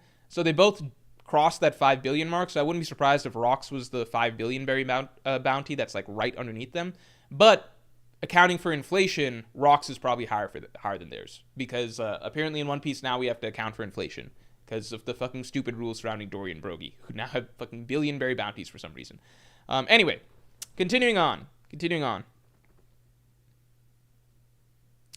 Rihanna Zara, thanks for the 5. I feel like the pendulum analogy for Blackbeard and Emu discussion, but I've personally never waved on Blackbeard for final villain. Jaya Dream speech is too good. So I held on to Blackbeard as final villain for a crazy long amount of time. Because you can go through a lot of videos of me discussing and debating it. I've held on to him as a final villain for a long amount of time. I think I began to sway sometime during Egghead. Because I held on to Blackbeard as final villain all the way through Wano. Over the course of Egghead, and when we found out like how powerful Emu seemed to be, and like all of that stuff, and like how much I think the big contrast was like how stacked the Celestial Dragons and the world government side seemed compared to the Blackbeard pirates being the biggest group of bitches we've ever seen. Like, we just fought the Beast pirates, who are clearly stronger than the Blackbeard pirates, right? But certain things happened that made me realize that that's not going to be the case in the end game. So then I began to shift back to, okay, Blackbeard pirates could actually be the final villains. Then the events of Elbaf, the majority of Elbaf seemed to establish the world government is going to be the final villains again. Now this flashback has me rethinking that again. So I think I was Blackbeard for a long time. Then I switched over to Emu. And then I've been on a pendulum kick since like probably the tail end of Elbaf. Or of Egghead, sorry. But watch this next Tuesday's video to get an elaboration. Eric Torlado, thanks for the 2. Entire narrative points to Blackbeard sitting on the throne. I mean, I could definitely agree with that, man. But at the same time, Emu's the dude that currently sits on the throne. So, you know, let's just wait and see. I think there's strong arguments either way. Jamari Cruz, thanks a lot. Put apostrophe in E and space in Zebek. B Zebek equals buggy. Put apostrophe. How the fuck do I don't know how to do that. I don't know how to type that into. I don't know how to type French into my fucking computer. I live in America. Zebek French. I don't fucking have that on my keyboard. It doesn't exist. I believe you though. I believe you. Shrikar Gunda, thanks for the 50. Holy shit. Thank you so much. I hope you enjoyed the chapter. An alter ego coming out at night like Cavendish and Hakuba. So that's something I've been thinking because at this point, the transplant theory is so wild. I think it's a really interesting theory. But it would fix so many things. It would make Blackbeard a truly fitting final villain in terms of power. It would explain why he doesn't sleep at night, why he's able to eat 2 devil fruits because 2 souls, right? It would just check off so many different things. It would mean that he can't eat 3 devil fruits, right? Because it would just be... It wouldn't be... it would just be 2 souls, right? But it would check off so many things. I do think that is very, very strong as a possibility. Oda might have even been teasing it between Cavendish and Hakuba. But it would be so sick. It would be so sick. It would even explain, like, Shanks being scarred by Blackbeard when he was younger. Because, like, from everything we've seen... Blackbeard is not capable of, like, without devil fruits, Blackbeard is not capable of scarring someone like Shanks, considering Shanks' fucking future sight, right? Even if this was before Shanks' prime or whatever, it would be very shocking. Considering Shanks was able to do, like, divine departure at, like, 15 years old. But if it's Rox' soul in there, then suddenly it's very possible. Brim, thanks for being a Yonko tier member for 9 months. Hey, Morge, do you think that the will of D is the will of Davy Jones? I think that opens up the possibility. The problem is that, especially if Davy Jones is Joy Boy and it's just an alter ego name, or not alter, it's just another name for him. The problem is that the will of D as we know it is specifically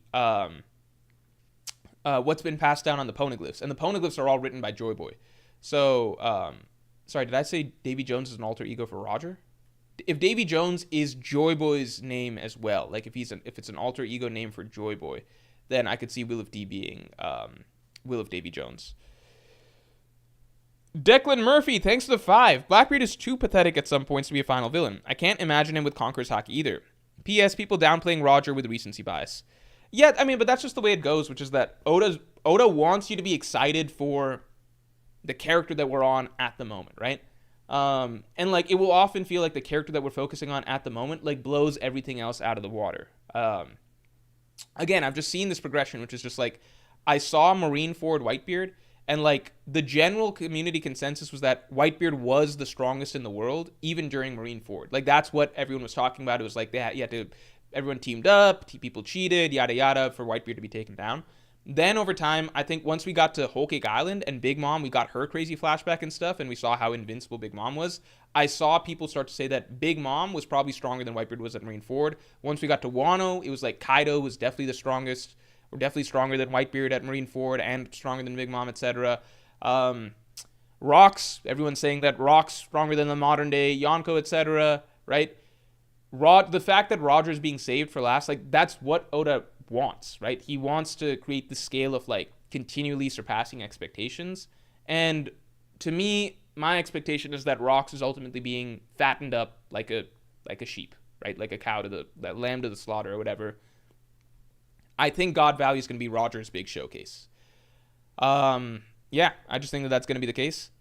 But I think we're going to go through a long period of time where the perception is going to be that Rocks is the strongest pirate ever. Blackbeard being too pathetic at some points for a final villain, it's tricky because it's like, he is pathetic, but that's kind of what makes him a cool character in a sense, because like, on the one hand, he is very bold and daring. He is. He's bold and daring in the sense that he's like a gambler. Like, he will go for wild gambles, but he's not going to go, but like, only when he's got like a plan as to how he can make it work out, right? When he goes in for straight up fights, it is usually only when he is very confident that he is the advantage. So, for example, Law. He's like, I'm going to ambush all of Law's crew with, like, my Yonko commanders and shit because I know I'm going to win this fight, right? He comes after Whitebeard only when Whitebeard is extremely weakened. He fought Ace only because, like, he was very, very... Like, Ace confronted him, and number two, Blackbeard was very confident at that point that he would win with his Yami Yami no Mi. Like, he'd seen Ace for a long time, right? But anytime someone pulls up that's like a little too scary, like Shanks at Marineford, he runs away. Or like Akainu after Marineford, he runs away. Even fucking Rayleigh, he didn't want to fight him at that point in time, right? And Rayleigh's fucking like 80 years old or some shit, right? So that's the thing about Blackbeard, which is just, but at the same time, he'll take huge risks, right? Like breaking an Impel down, big risk. Going to Marineford, big risk. Like, all of his plans are also big risks, and he's okay with taking those risks, but they need to be like calculated risks. So he's just a very unique character, because in One Piece, like, either you're like a cowardly type bitch, you know, that like a Wapol or a Buggy or something like that, or if you're strong, you're like a very like direct, powerful fighter, right? Like, you're not like, you can have schemers like Crocodile, but Crocodile still has pride, and he'll still do things like challenge Whitebeard, challenge Akainu, challenge Mihawk, stuff like that, right?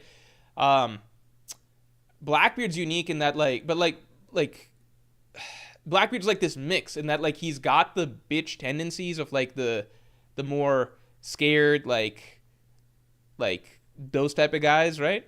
But he's also got like the bold risk taking of a lot of these like strong traditional warrior types, right, in One Piece. So he's a combination, and it just leads to a lot of interesting situations. He feels like the most piratey pirate for that reason, because in One Piece, a lot of the great pirates, they're not like, they're called pirates obviously, but in actuality what they are is they're like warlords, right? They are emperors more than pirates, right?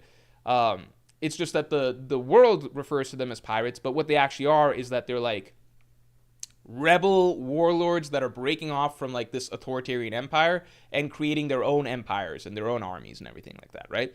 Blackbeard, and so for that reason, these characters like Whitebeard, Kaido, Big Mom, like, they're really or even ones that don't create empires, like Mihawk, stuff like that, like, they're all very powerful, strong-willed warrior type creatures, right? Like, they're built different in that sense.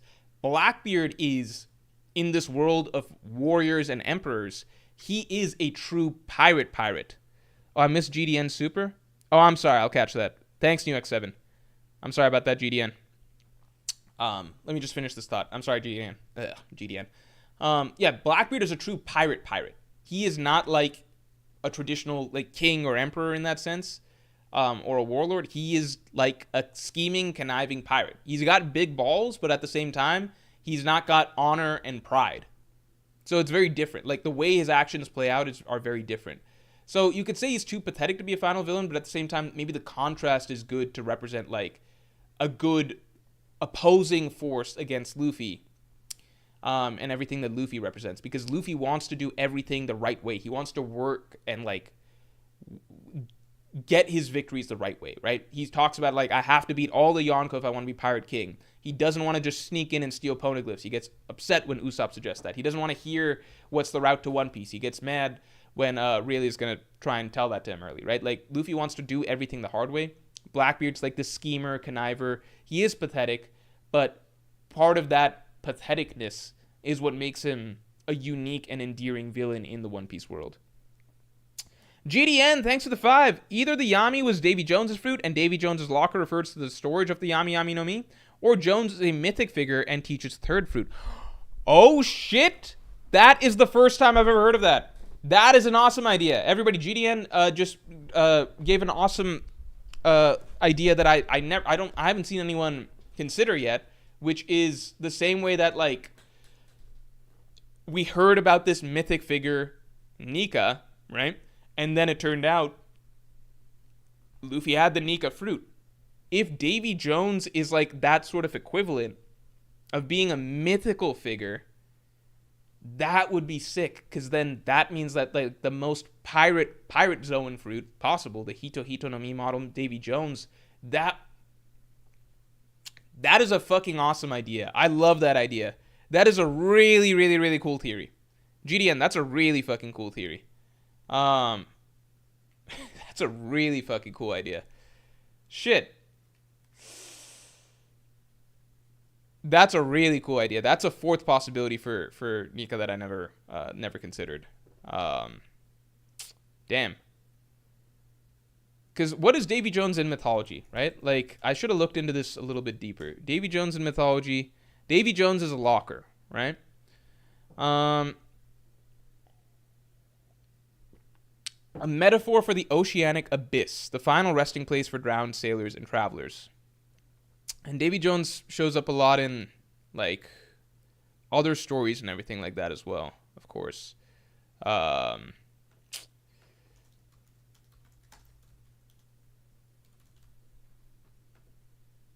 Yeah, the flying yeah, okay, so that's this. It's a Pirates of the Caribbean specific thing of Davy Jones being combined with the Legend of the Flying Dutchman. So those are separate things. That's interesting, because then did One Piece also combine those ideas? Because what's Vanderdecken's ship? One Piece, Vanderdecken ship. So Vanderdecken has the Flying Dutchman, and Vanderdecken...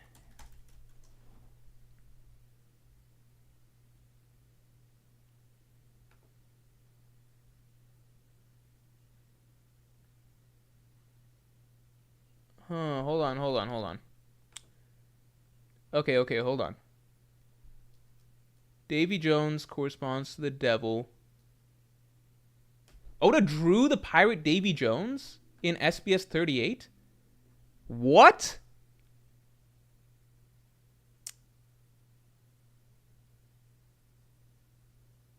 Okay, hold on, time out. Is Vanderdecken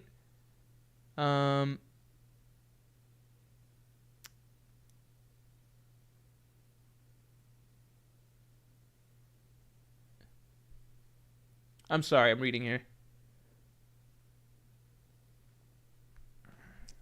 Oda, Davy Jones, SBS 38.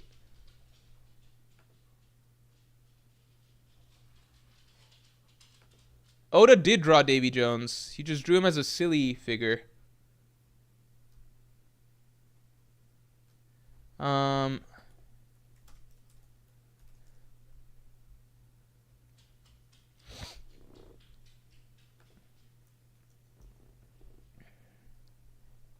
Okay, so Oda says, well, to be clear, Davy Back doesn't exist in any legend. Davy Backfight is a game that exists only in the world of One Piece. But the Davy Jones locker that Robin mentions in Volume 33 is a well-known legend among sailors in real life.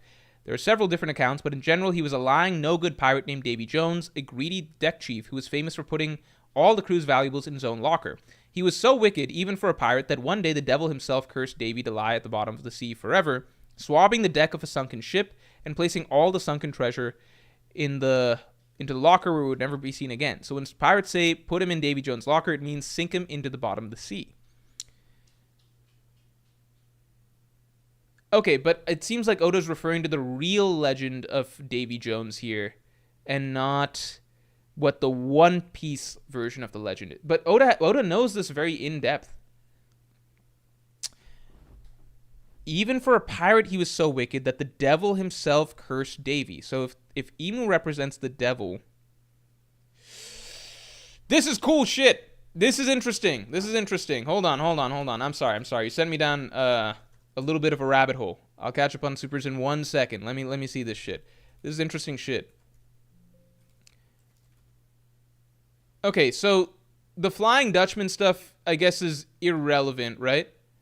The Flying Dutchman stuff is irrelevant because I didn't realize this, but it's only the Pirates of the Caribbean movie. Wait, whoa. Actually, hold on. Fuck. This shit's freezing on me now. So Vanderdecken has no relationship to Davy Jones. The Flying Dutchman is just not relevant, right? That's what I'm seeing here.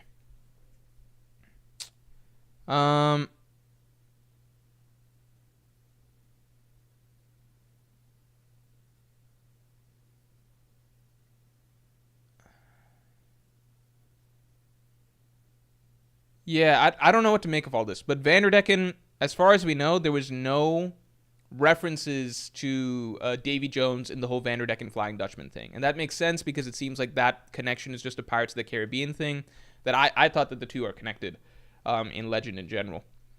Declan Murphy, thanks. No, we covered this. L, thanks for the 5. I miss long hair Morge. You got the first day back to school haircut, long hair at Aura.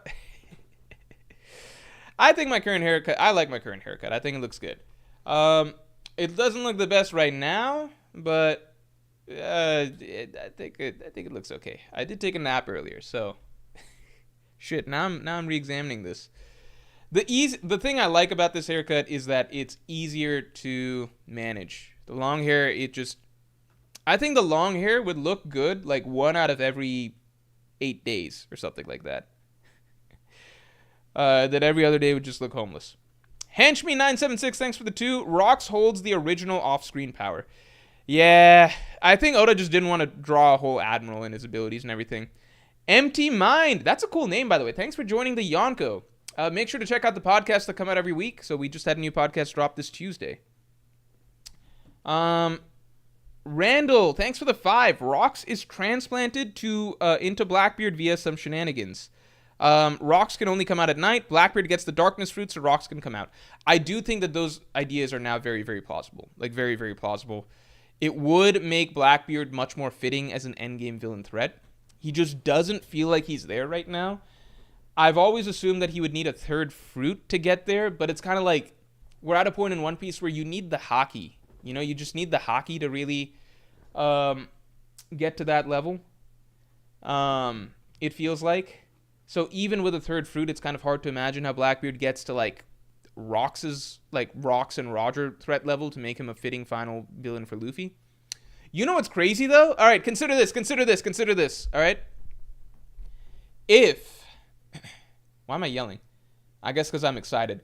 If, let's say this whole Rocks possessing Blackbeard theory is true, right? So at some points, Rocks can take over Blackbeard's soul. Presumably at night, because that's where it makes sense. That fits Shanks' remarks about how Blackbeard never sleeps, yada, yada, yada. If that's the case, and Rocks can transfer his soul into, or like can come out of Blackbeard, take over Blackbeard's body, right? Then that means that Luffy's potentially final opponent in the story would be a swordsman. He would also have the 2 fruits of the Guru Guru no Mi and the Yami Yami no Mi. But he would be a swordsman. He would be fighting with swordsmanship as like he'd be swinging a sword at Luffy, right?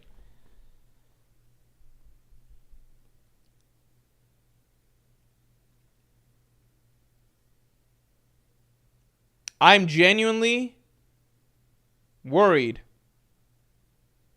about what this means. And what the shambles the community will be in if Luffy's final fight is against a dude who's swinging a sword around. Oh, is Jay in here?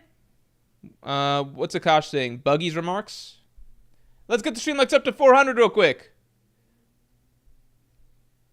You guys don't understand.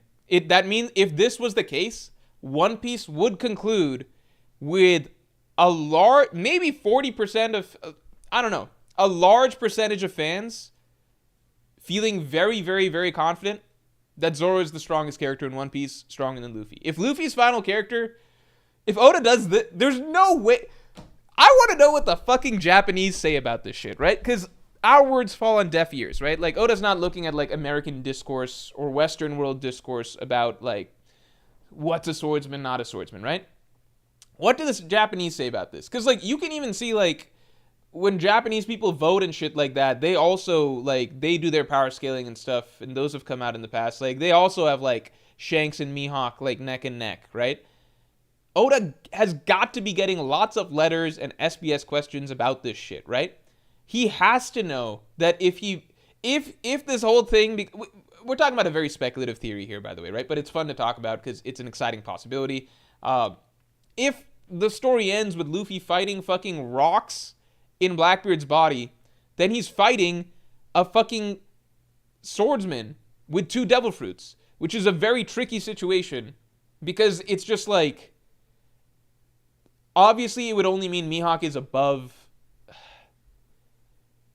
the swordsman of today, right? But Rocks is back, and you need Zoro to be the world's strongest swordsman. So that means that, at least in terms of swordsmanship, Zoro would be above Rocks at the end of the day, right? If Rocks is back. If Rocks comes back. But then the 2 devil fruits, like, just the imagery of Luffy's final fight being against a dude that's using a sword, it leaves a sick taste in my mouth because the discourse will just be unbearable. It'll be unbearable. Morge sold me Fent. Thanks for the 5. I love Loki, but Rocks using a Conqueror's Haki attack on him was the funniest panel I've seen in a long time. Also say it with me, Hadruden awakens Conqueror's Haki. I think Hadruden needs to pack it up. I think it is genuinely sad that, like, his father was literally Pirate King level, right? And he was born like that. Hadruden should be the one with depression, not Loki. Like, I just don't even know what to say. Like, you know how Momonosuke was really bummed when he, he's like, I'm not strong like my father Odin, yada, yada, yada. It's like, Momonosuke, you're alright. At least you're not fucking Hadruden. Like, this might be the most I just don't even know. I guess the gap between Buggy and Zebek is worse, if that's a thing. But it's just like, I don't know. Yeah. Captain T, thanks for being a Pirate King tier member for 5 months. It looks like the sword left... I hope you've been enjoying the podcast. It looks like the sword left in Emu's flower room is the same one Rocks was using. Designs look the same. Oh, shit. Is that the case? I'll have to look again later. That's a really interesting observation. I wonder why he wouldn't take it out. Black Lightning, thanks for the 5. So since Beppo saved Law, who is saving Shanks from Blackbeard? Hopefully he has Mihawk on speed dial. Maybe Mihawk coming through swinging. Because honestly, that's not the craziest thing. Because maybe Buggy comes through to save Shanks, and if Buggy's coming through to save Shanks, then obviously Buggy can't do it himself. He would need Cross-Guild, aka Mihawk. Drink water, Pegdy's leg. Thanks for the 10. Rocks' sword attack like a giant hammer or cannon farm makes me think that Conqueror's Haki flow can be flexible and can mold into any shape or size you want. Next level of output control. I mean, like, I think there's so much more to Conqueror's Haki that Oda hasn't shown us yet. Like, there's a reason Oda's off-screening fights, like, he just shows us quick clashes between the characters that we know are tippy-top tier Conqueror's Haki users, right? Roger, Whitebeard, Rocks, I suppose now Harold. Oda doesn't actually show us how the fights between them play out. He just shows a clash. He didn't show us how Rocks fought with that Admiral, right? He just told us off screen, right? We still haven't seen an extended fight between, like, Roger and someone, right? We still haven't seen an extended fight between Rocks and someone, Harold and someone, stuff like that, right? So we don't actually know, and Whitebeard Marineford couldn't use Conqueror's Haki the way that he could before, right? So we don't actually know what the tippy-top level Conqueror's Haki looks like. We know that shit like Ashura is fucking possible. So the sky's the limit, in my opinion, in terms of Conqueror's Haki. There's a reason that Oda's keeping it basic and just showing clashes right now. Pasty Cash, thanks for being a Pirate King tier member for a month. I hope you enjoyed the last podcast, the Pirate King podcast, the hour and a half long podcast that comes out every month where I answer every Pirate King's question very, very in depth. In your top 30 strongest character stream, you put Roger above Rocks. Do you still think that is the case after the latest chapter? I think that is the case because I think that we're leading up to, like, ultimately Roger is the protagonist figure in the story. I think that Roger is ultimately going to, like, what we're going to get in God Valley is maybe Roger. I think Roger's going to lose to Rocks once. I think that that's going to happen. I think that was even implied that they had a previous altercation that didn't go well for Roger. So I think Roger's going to lose to Rocks once. I think we're at the point in the story where we're going to be getting max Rocks hype. I think when we get the God Valley flashback, I think that's when Roger's going to get his final, like, Haki blooms or whatever, and reach his peak level. And I think it'll be in defeating Rocks. So, I do think that Roger above Rocks holds up. I think I would like to see more context around Whitebeard, because the argument is that, well, like, Roger and Whitebeard are supposed to be equal. And that's definitely supposed to be true, but the thing that we heard about Roger was specifically that he turns into a demon when his crew is threatened. Meaning that Roger, probably at peak potential, only comes out, like, his strongest, like, the strongest version of Roger that you see is when you're threatening his crew. So I feel like it's possible that, like, I don't think we would have seen that when Roger and Whitebeard were just having their relatively friendly bout, like, they're relatively good-natured battles, where they're not, like, no one's trying to kill each other's crew or anything. So I feel like it's possible. No, maybe Roger and Whitebeard are both above Rocks at their prime. So the way I'd put it right now is I think there's a solid chance that, like, I do believe there's a solid chance that Rocks was still just always above Roger when it really came down to it. But I would lean towards Roger being stronger than Rocks at the end of the day. It's kind of the same way that I have with, like, Shanks and Mihawk, which is, like, so far, based on the way things have been built up, I would guess that Shanks overall is above Mihawk. But I would not be surprised if the story ultimately confirms otherwise. So to me, it's the same with Roger Rocks. At the moment, if I had to guess, I think we're going to see Roger becoming stronger than Rocks at God Valley. If I had to guess, right? If I had to put money down. But I would not be surprised if we learned otherwise, that, like, okay, Roger couldn't beat Rocks alone. It was because, like, other people, like, got in attacks and helped him or something like that, Also, big news. All right, Pasty Cash just mentioned, in light of this latest chapter, next chapter, we're going to do a chat votes top 30 all-time strongest. So you guys are going to be voting. So next Monday, tune in. We're going to be doing you guys vote on a top 30 strongest all-time. So not today, all-time. So the questions that you're asking me right now, do you think Rocks above Roger all-time? Do you think, like, Mihawk above fucking Rocks all time? You guys will answer that this Monday. So that's up to you all. So we'll be doing that on Monday. We'll be doing a stream for that. Anand Karthik says, why do people forget Garp so much? I think the tricky thing with Garp is that it's never so the possibility is always going to be there that Garp is exactly equal to Roger and Whitebeard. It's just never, like, clear confirmed, in the sense that, like, with Roger and Whitebeard, it is firmly established that those two scale to each other. They fought to a draw, exact equals or whatever, right? Buggy even said something like, we even have quotes like, Whitebeard, the only one who managed to fight Roger to a draw. We assume that this is Roger once he hit his prime, right? I imagine many people beat Roger before his prime, but including Rocks probably. But it's established that Whitebeard, the only one who's truly equal to Roger. We also get quotes saying that Garp cornered Roger multiple times, and that Roger and Garp nearly killed each other on different occasions. So those quotes are tricky because they're not as clear and concrete as Roger and Whitebeard fought to a draw, and then we also get to see Roger and Whitebeard in real time, like in Odin's flashback, fight to a draw, right? The Garp stuff is more ambiguous because it's like Garp cornered Roger, which means that like he almost got him, but he didn't.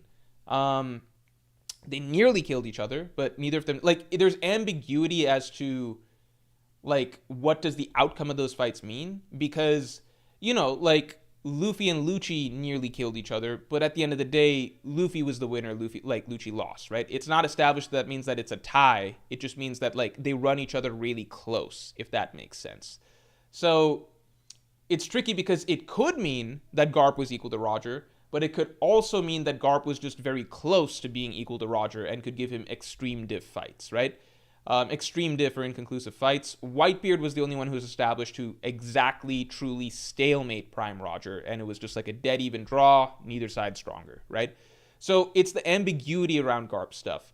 It doesn't help that, like, we're in the modern day, right? And Whitebeard has the title, like, people after Roger died, everyone called after Roger died, Whitebeard just held the title of World's Strongest Man, right? Not Garp. So, and it's never suggested that Garp is, it's like Garp and Whitebeard are now equals or something like that. So Garp's in this weird space where it's like, based on his stories, it sounds like he was like, and his showings at Hachinosu, honestly, where he's like so far from his prime but still doing so much.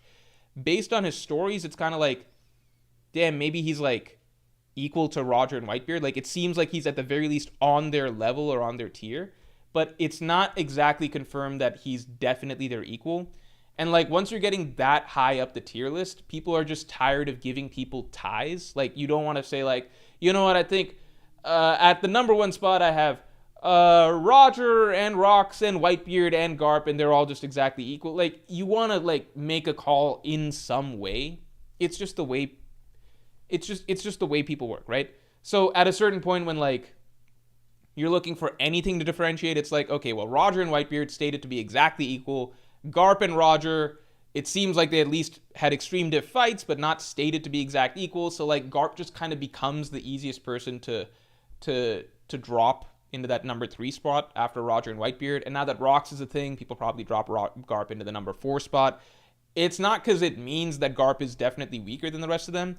It's just that like we know so little, and you're splitting hairs so much, and it's just like we don't want to just be like they were all equal. So like if somebody's being dropped, it just becomes Garp. For all we know, maybe Garp was stronger than them. Who knows? But I'm just explaining like why people kind of Kage says Garp is older than Whitebeard, yet he still peaks. Whitebeard was lacking on Marineford.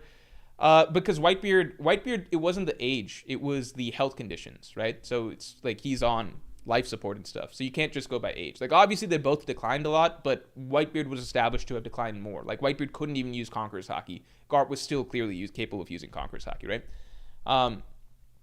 Again, Garp could be equal to Whitebeard in his prime. Maybe he's fucking stronger. I don't know. I don't think that's necessarily implied, but he could very well be equal to Roger and Whitebeard. I'm just saying that, like, at a certain point, people don't just want to say, okay, they were all equal.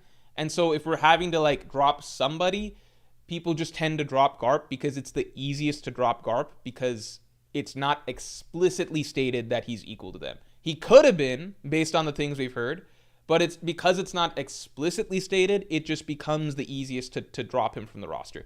It's no disrespect to him or anything like that. If Oda establishes more shit in God Valley, maybe they are all equal. But anyway, you know what? If you guys feel that way, vote for it in your top 30. Vote Garp above Roger and Whitebeard. Vote for him in the top 30. L, thanks for upgrading to Pirate King tier. Thank you very, very much for the support. Now that you're in Pirate King tier, you get access to the monthly podcast where I go in-depth answering all Pirate King members' questions. The podcast comes out once a month. I think we just dropped this month's version in the last week. So you can go check that out. Yeah, and then the next month you can get in your own questions, and I answer the Pirate King podcast questions very in-depth in much longer format than I do stream questions. And you can ask about anything. Doesn't have to be One Piece, other anime, other manga, movies, video games, TV, NBA, all of that stuff. JWP, thanks for the 10. It's wild how strong Harold is. I was definitely not expecting him to be Yonko level. That's some more hype for Loki being Yonko level. Also, I'm loving the Rocks crew in general. Probably my favorite crew behind Straw Hats. The Rocks crew is fucking sick. Like, it is the coolest crew in One Piece outside of the Straw Hats. It is just so many cool big names with such big legacies. The vibe is so different. The Rocks crew is just fucking awesome. And, like, I love the Roger Pirates. I really love the Whitebeard Pirates, but there's nothing like the Rocks crew. We've never seen anything like it. I only like the Straw Hat Pirates better because they're our characters. They're our protagonists. And yeah, Harold is a fucking monster. It makes sense once you consider what the legacy of Elbaf has been this whole time. Why characters believe that if you ally with Elbaf, you can take down the world government, etc. We're now recognizing that Elbaf really is in a totally neutered state. But when we were told, like Shamrock straight up says, these guys, the Elbaf giants, they once ruled the New World. Like, the way that the Yonko all rule the New World now, before the Yonko, before Roger, Rocks, etc., it was just Harold and the Elbaf giants. They were the dominant force, right? They were essentially the equivalent of Pirate King. Harold was essentially the equivalent of Pirate King in that era before. The world is literally just lucky that he gave up his ways thanks to meeting a woman that pacified him. Demi by Nature, thanks for the 5. It's spelled Zebek to get the translation. The apostrophe should be above the E. I'm telling you guys, I do not fucking know how to put an apostrophe on this laptop. I'm looking at my keyboard. It's not a thing. I don't have apostrophes like that. I can put apostrophes between letters, but not a fucking above E's and stuff like that. But I believe you. I am on board with Zebek being Buggy's father. I even saw something on Twitter about like the Buggy quote where he's like, why do you guys keep calling me second sons? Maybe Buggy is the second son of Rocks or something like that. Mavahid Sadegi, thanks for the 2. Cringes of YouTube soon. Rocks is the man marked by flames. Oh, yeah, maybe. Duck 20, thanks for the 5. I think Rocks respected Harold too much to recruit through Davy Backfight or force. I don't think Rocks could do it. Like, they're established to be like kind of on par, right? Rocks wanted an ally in Harold, not a subordinate, which speaks volumes. Canute Worgen, thanks for the 5. I mean, I'm sure Rocks would defeat Harold like extreme diff or something, but I'm just saying that it's not like he's looking at like Harold like, you're my subordinate. It's like he looks at him like an equal. Canute Worgen, thanks for the 5. Could Whitebeard have been Luffy's Whitebeard, similar to the Rocks Harold parallel you just mentioned, just wanting to stay in the clouds with his family?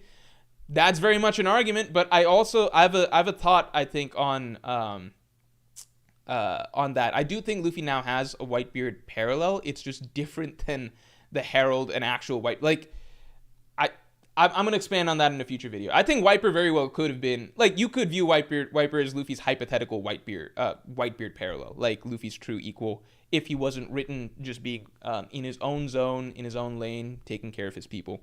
Tio Pucho, thanks a lot. Honestly, like, for real, Dragon and Mihawk don't seem like Conqueror's type of characters. I don't even know what to say.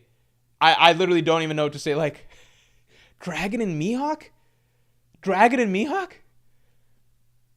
probably got, like, some of the most insane Conqueror's Haki we've ever seen. I think same for Mihawk. Like, I don't have a response for that. I feel like I don't know what you define as Conqueror's Haki users in that case. JWP, thanks for the 10. Thanks so much, man. I legit think it's a genuine knock on Oda for not making someone who's supposed to be the strongest seem strong. I'm on the train where I think Mihawk greater than Shanks, but Roger greater than Mihawk, especially if Roger 1v1 Rocks. I think similar, like, I think that these characters, Mihawk, Shanks, Dragon, I think they're all going to get a lot of their hype stuff at the end of the story. I think Oda really just likes to give love to certain characters at certain periods of time. I think with Mihawk, the one weird thing is that, like, unlike Shanks and Dragon, like, the way Dragon is treated is like, okay, I'm just not going to have Dragon do anything at all. He's just going to sit longer than any other character in the story, and we're going to build to him. So no feats. With Shanks, it's like, I'm going to give Shanks a few feats, but like the briefest feats, but they're all going to be the most insane feats in the story, right? Like, stop the war, first person to split the sky, stop the war, make an admiral shit their pants from Haki alone, one-shot Kid, which we didn't think was fucking possible based on the Kaido and Big Mom fights and everything, right? Like, so Oda's like, with Shanks, I'm just going to have him fight very briefly for brief glimpses, but they're all going to be insane moments, right? So Dragon, it's like nothing at all. Shanks, it's like brief glimpses, but all like the most insane hype moments in the series. The Mihawk, the catches that I think it would have just been better if Oda didn't have him fight till the end of the story, like with Dragon, or just give us cool glimpses like he's done with Shanks.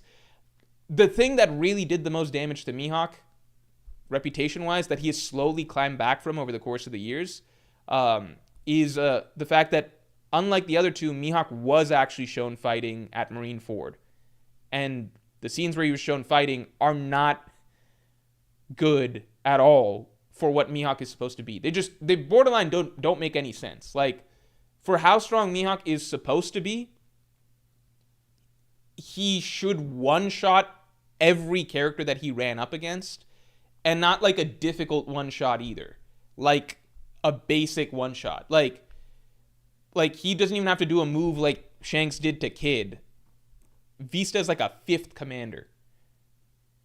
Like, Mihawk should borderline be dagger difficulty, Mihawk versus Vista. And it doesn't help that Mihawk's quotes also seem to indicate that, like, you know, he's actually treating Vista with respect. He's not talking down to Vista like, oh, I'm like up here and you're up down here, even though that's supposed to be what it is.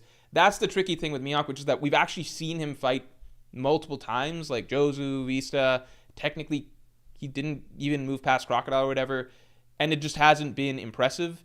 That's the one thing with Mihawk. But if we just assume that for whatever reason Mihawk's like way like we have to assume that he's way holding back, right? We have to assume he's way holding back. It's just that it's not a good look for the image. So that's why I think Oda's gonna give Mihawk his love in this final arc, final saga, along with Shanks and Dragon. It's just weird that while he treated those two characters with so much respect, it didn't feel like Oda felt like he needed to maybe it's because Mihawk's got the title, so the title speaks for itself enough, so there's no need for Oda. Oda didn't feel the need to have, like, Mihawk have really cool feats and moments in the story, and he didn't feel like it was disrespecting Mihawk too much to have him, like, be stalled by Yonko commanders in Marineford or something, because he's like, well, Mihawk's got the title, so readers will know, whereas with Shanks, you kind of got to show more stuff, like, show some glimpses, and with Dragon, it's just almost more badass to just never show him do anything at all. So I think that's how I'd rationalize it. MT Mind, welcome to Pirate King tier. Really cool name, by the way. And yeah, definitely check out the Pirate King podcast. I really appreciate the support. And just watch out for next month, where you will get to put in your own submissions for the Pirate King podcast. You can have me answer any question about One Piece, other anime, manga, TV, movies, real life, NBA, whatever. Guys, I do have to start moving the stream along a tiny bit. Shit. Hold on.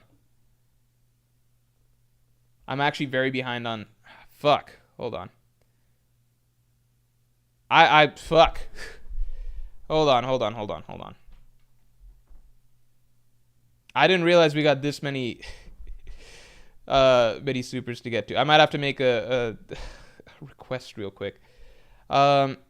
Fiery Hornet, thanks for the 5. After this chapter, because of the face and the bounty poster, I'm convinced that Buggy is Rox's son. Buggy Dizabek's confirmed. Yeah, I think that is... I do think so. Plus, people are telling me the translation thing. Hold on.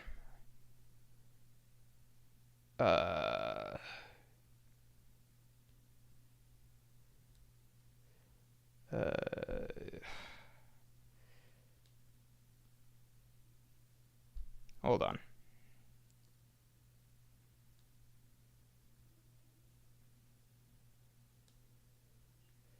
Okay. Continuing on. Yeah, and the bounty poster similarities are very telling as well. Meek, thanks for the 10. Hey Morge, got to dip quick this stream, but to clarify, Davy Jonesian could have been a better translation, sorry.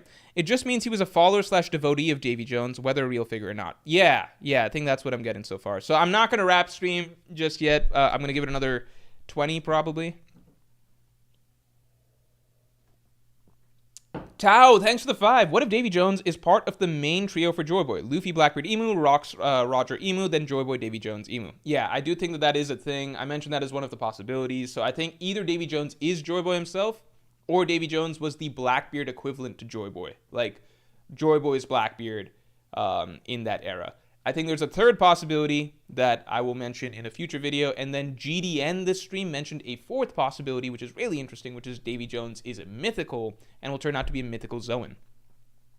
ZayG, thanks for the 5. Emu is obsessed with Lily to the point where he used immortality surgery to transfer his body into Lily's, hinted at Emu possessing Gunko. I think we are now on the train of like, yeah, maybe there's going to be some body swapping going on. Maybe that explains, because it just feels like Rox is such a crazy significant character that it's like, damn, is this guy just out of the story forever? You know? Dom, thanks for being a Yonko tier member for 34 months. Porge, what was your favorite homemade meal growing up? And what One Piece meal would you most like to try? My favorite homemade meal. So I didn't like Indian food growing up, but I appreciate it more now. My mom would generally cook Indian food. So in retrospect, my favorite food is... hold on. Let me just yell one thing real quick. Hold on.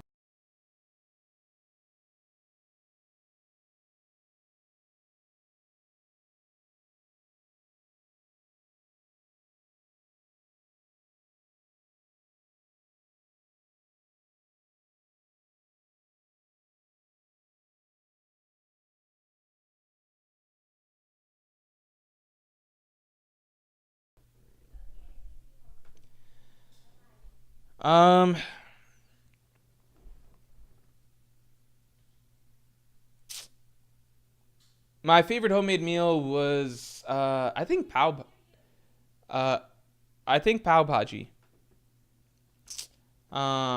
Yeah, I think pav bhaji. For those of you who know, it's an Indian dish. I really like that.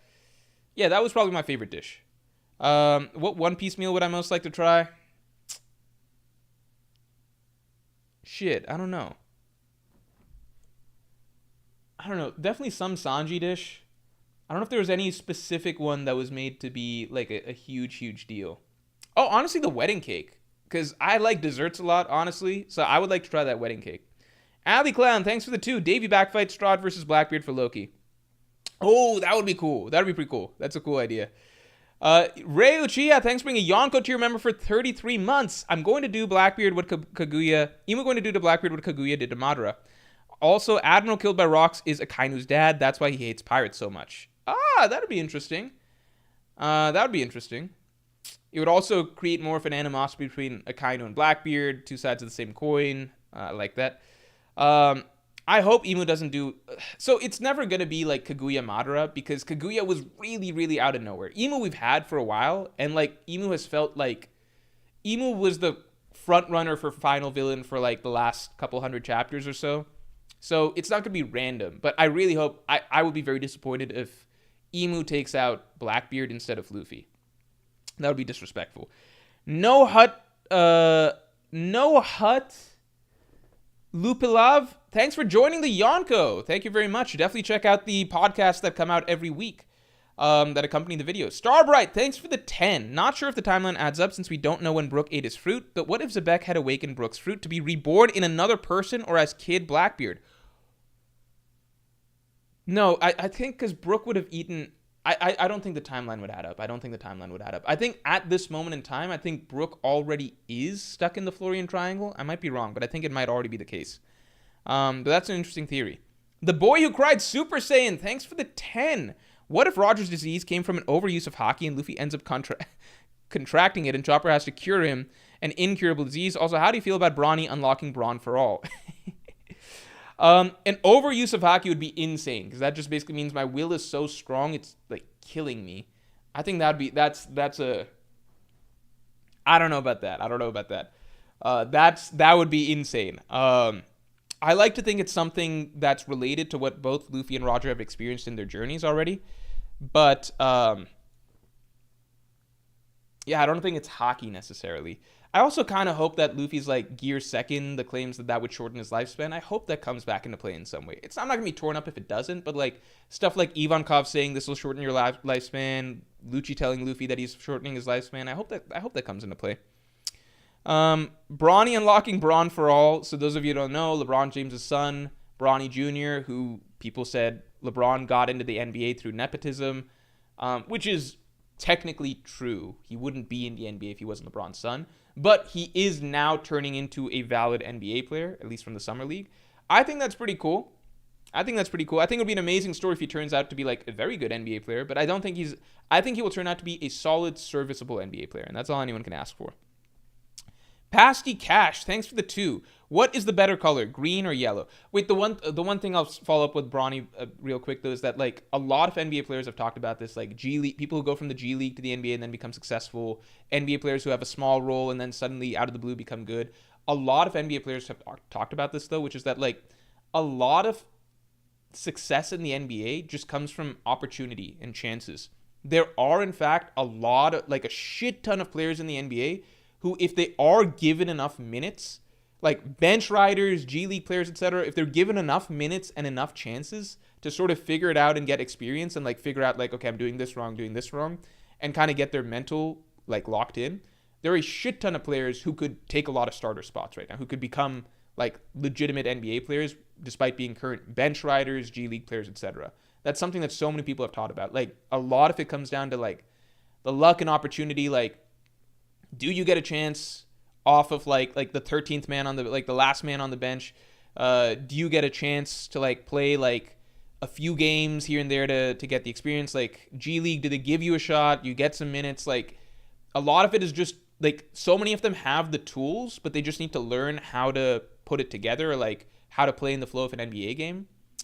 So while it is really cool that Bronny is actually rising to the level that you would want of an NBA player, at the same time, there are so many other players who don't have the name James as their last name who could probably end up doing the same exact thing if they were given the number of chances that Bronny is being given. So it's cool in the sense that he's proving the haters wrong. It's at the same time a little bit like not as pure of a Cinderella story as like people are making it out to be, because like there are so many other players who could probably slowly get the results that Bronny is getting as well if they're given the same number of chances and favor that Bronny's given. All right, anyway. Pasty Cash, thanks for the 2. What is the better color, green or yellow? I don't like yellow as a color. I think green is a better color. My color rankings, blue, red, green. I think there's a general tie between like, I think green, purple, maybe a tie there, green, purple. Yellow is cool in spots. Orange is cool in spots, I guess, but that's my general ranking. Pink's good in spots. Black is a phenomenal color, but it's just like, in terms of clothing, black is my favorite color, but like for myself at least. But I don't know if you count black as a color. Anyway. Casual T, thanks for the 5. Kind of feels like we might be disappointed by the series end. So many things have been set up, and Oda definitely won't get to them all. I disagree. Even though I joked about this earlier, I do think that all of the major things we will get to, because I feel like we're at a point in the story where all of the threads that are coming together are ones that Oda set up from like way back, and he's been planning the endgame for a long time.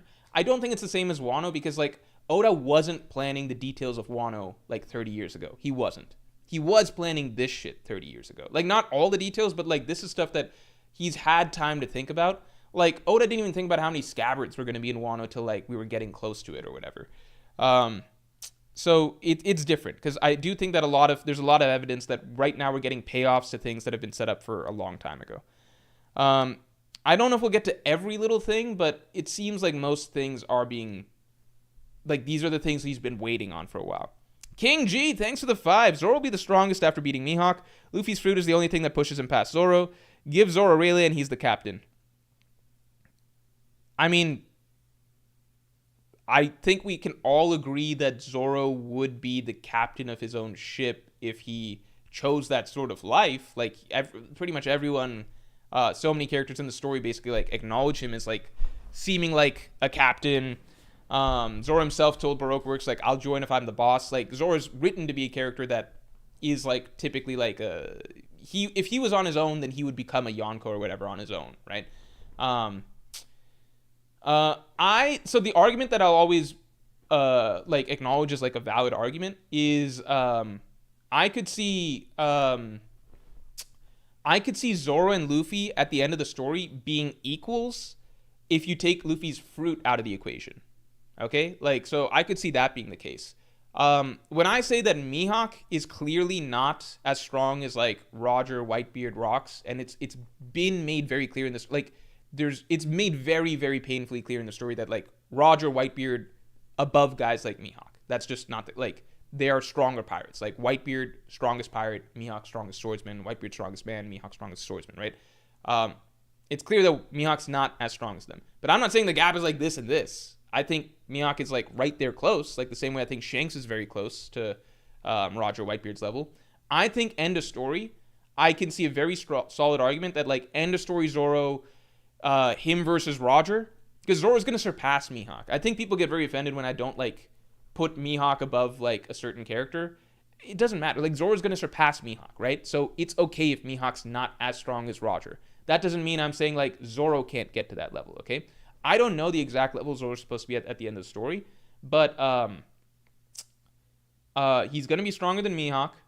I feel like I could definitely see a vision where Zoro and Luffy, because I kind of view it as like, I think end of story, Luffy without the fruit will be equal to Roger. It's just that Luffy has the fruit, which puts him on a different level, right? I could see Zoro end of story being equal to Luffy without the fruit. Because from the beginning, Luffy and Zoro are written with like very similar sort of like sense of like conviction, willpower, spirit, etc. In fact, throughout the story, Zoro has been ahead of Luffy in terms of unlocking Haki, for example. The only reason Luffy's pulled ahead of Zoro in terms of unlocking Haki over the course of post-time skip is because Luffy's gotten a lot more fights. Oda's made sure to not give Zoro any serious fights all the way up until Wano, where he just fought like Kaido and King as his serious fights, right? Whereas Luffy's been giving a shit ton of fights over the course of the New World, right? In terms of pure talent for Haki, you could easily make the argument that Zoro's just as good as Luffy, right? He just hasn't had the opportunities just yet, right? So I could see that argument, like definitely. Like end of story Zoro, if you wanted to argue end of story Zoro versus Roger, I'm open to hearing that for sure. I think that's in the realm of possibility. I just think there's no argument for like Mihawk above Prime Roger and Whitebeard because the story literally tells us that's not the case. That Whitebeard is above those guys. Whitebeard scales to Roger, right? Again, Zoro will surpass Mihawk, so you can argue Zoro being at that level. You just can't argue Mihawk being at that level because the story already told us Mihawk is not at that level, right? Mihawk is probably very close though. That's the thing. Mihawk's very close. Zoro surpassing Mihawk could get him there, okay? Could get him to Roger's level, maybe stronger. We don't know. I think it's a very solid potential argument. End of story Zoro equal to Luffy if you take the fruit out of the equation. Anyway, continuing on. Retta Spinny, thanks for the 2. Loki will join Rocks as an apprentice. I don't think that's happening, though. I think if that was going to happen, it would have already happened, right? Elijah Petty, thanks for the 5. It's unfortunate that the gun lore isn't as developed in One Piece as swords. No named guns, no grades, no legacy, just tools, not legends. I think because guns are, like, less personal, right? Like, it's a bullet being fired, whereas, like, swords are a part of your, like, mano-a-mano, like, head-on fighting style. It's an extension of, like, punching, kicking, but you're now using a weapon. Aether, thanks for being a Pirate King tier member for 28 months. Do you think Ragnar or Zebek's saber were magic like Enma? Do we finally get weaponsmith lore this arc? Do you think Oda will lean into weapon abilities or will Enma remain the only magic weapon? I don't think Enma's... Okay, I don't want to get into all the magic weapon stuff, but like, Elbaf we already know has strange phenomena, like the Rainbow Bridge and stuff like that. So maybe Ragnar's just some legendary thing there, but it could be cool if we get weapon lore. I don't think Rox has a special saber, though. I think that's just his Haki fighting style. Sword fighting style or whatever.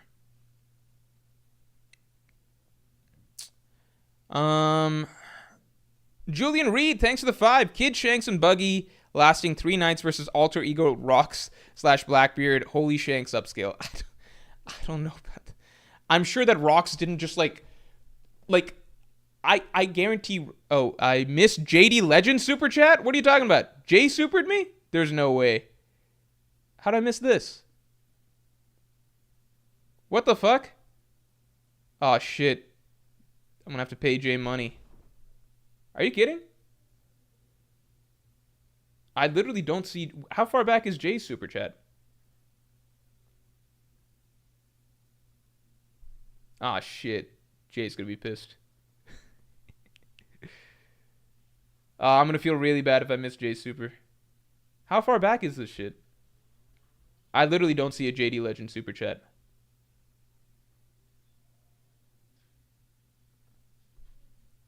Is it recent? Or is it way earlier? Am I gonna have to... Now I have to go back to his stream to super him to make up for this, probably. Can someone tell... How far back is Jay's super? I don't even see Jay's super. It comes later? Oh, god damn it. It comes later. All right. It comes later. Don't worry me like that. I'd feel really bad. Okay, continuing on. Where are we at? Yeah, I don't think Rox was just like, okay, I'm gonna go all out while like fucking Roger and Whitebeard's crews are right here. I'm pretty sure Rox would have wanted to keep a low profile. Elijah Petty, thanks for the 5. Do you like during that fight between the Roger parts and the Whitebeard parts? I don't think Rox would just be like, all right, I'm just gonna reveal myself and go all out just to fuck up Shanks and Buggy, my son. Elijah Petty, thanks for the 5. Do you think it would have made more sense if the Shichibukai were written as bounty hunters? Bounty hunters are so underdeveloped in One Piece. I don't think so necessarily. New X7 says, my mistake, it comes later. God damn it. It's okay, New X7. I think I can agree that bounty hunters are underdeveloped, but I think it makes more sense for the Shichibukai to be former pirates, because it represents a lot of the cycle between like pirates, where like it says a lot about the relationship between pirates, marines, world government, etc., and kind of like the cycle of the way the pirate world works. You know, like so many characters that tried to pursue becoming Pirate King ended up failing and becoming Shichibukai, for example. Carnage, thanks for the 2. So did Zebek beat Whitebeard in the Davy Backfight? I mean, I don't know if he beat Whitebeard specifically or just beat Whitebeard's captain and then took Whitebeard, but I think we can assume that at this moment in time, Zebek is stronger than Whitebeard. It's established in One Piece Magazine Volume 9 that Whitebeard didn't even reach his peak strength until 2 years after God Valley. So Whitebeard should be not as strong as Zebek right now. I think the fact that Whitebeard doesn't seem to respect Zebek as his leader, though, seems to represent to me that Zebek probably didn't beat Whitebeard straight up in a fight. Zay G, thanks for the 5. Joyboy Haki Future Sight was so strong that he saw 800 years in the future. Joyboy knows the whole story. That's why he smiled when he died. Left the story at Laugh Tale. That's an interesting theory. Yeah, I could definitely imagine, because like Madame Charlie has visions of the future and stuff like that. I could see Joyboy having something like that. Paul, thanks for the 2. Rox is like Kid if Kid actually walked the talk. Fuck, man. It genuinely is a similar, especially if you go back to pre-time skip Kid. Pre-time skip Kid was spitting quotes that were like very, very, very Rox-esque.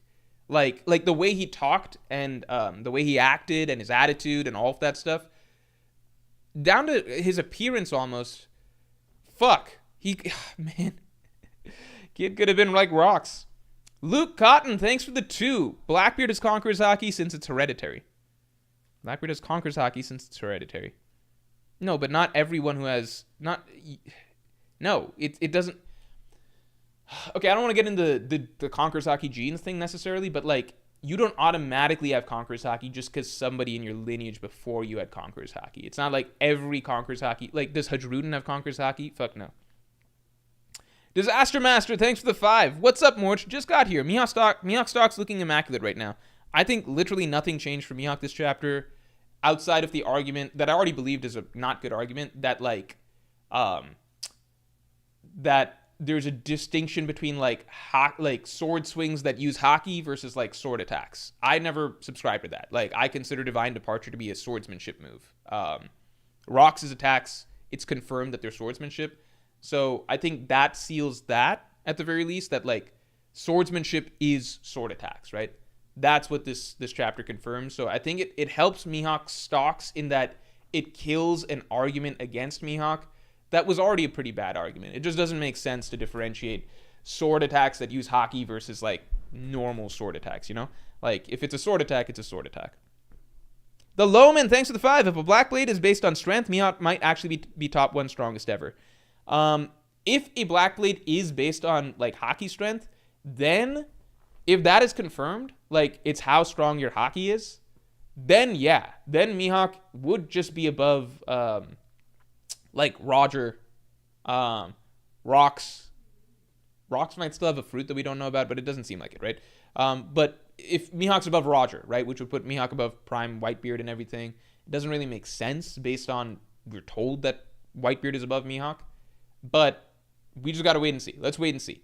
If it is established that a Black Blade is like based purely on like only the strongest Haki can create a Black Blade, or it's representative of like having the strongest level of Haki, it's like this is done. We got Mihawk, like forget Shanks, right? We got Mihawk above like a whole shit ton of other guys. Ryuma would still be stronger than Mihawk, for sure.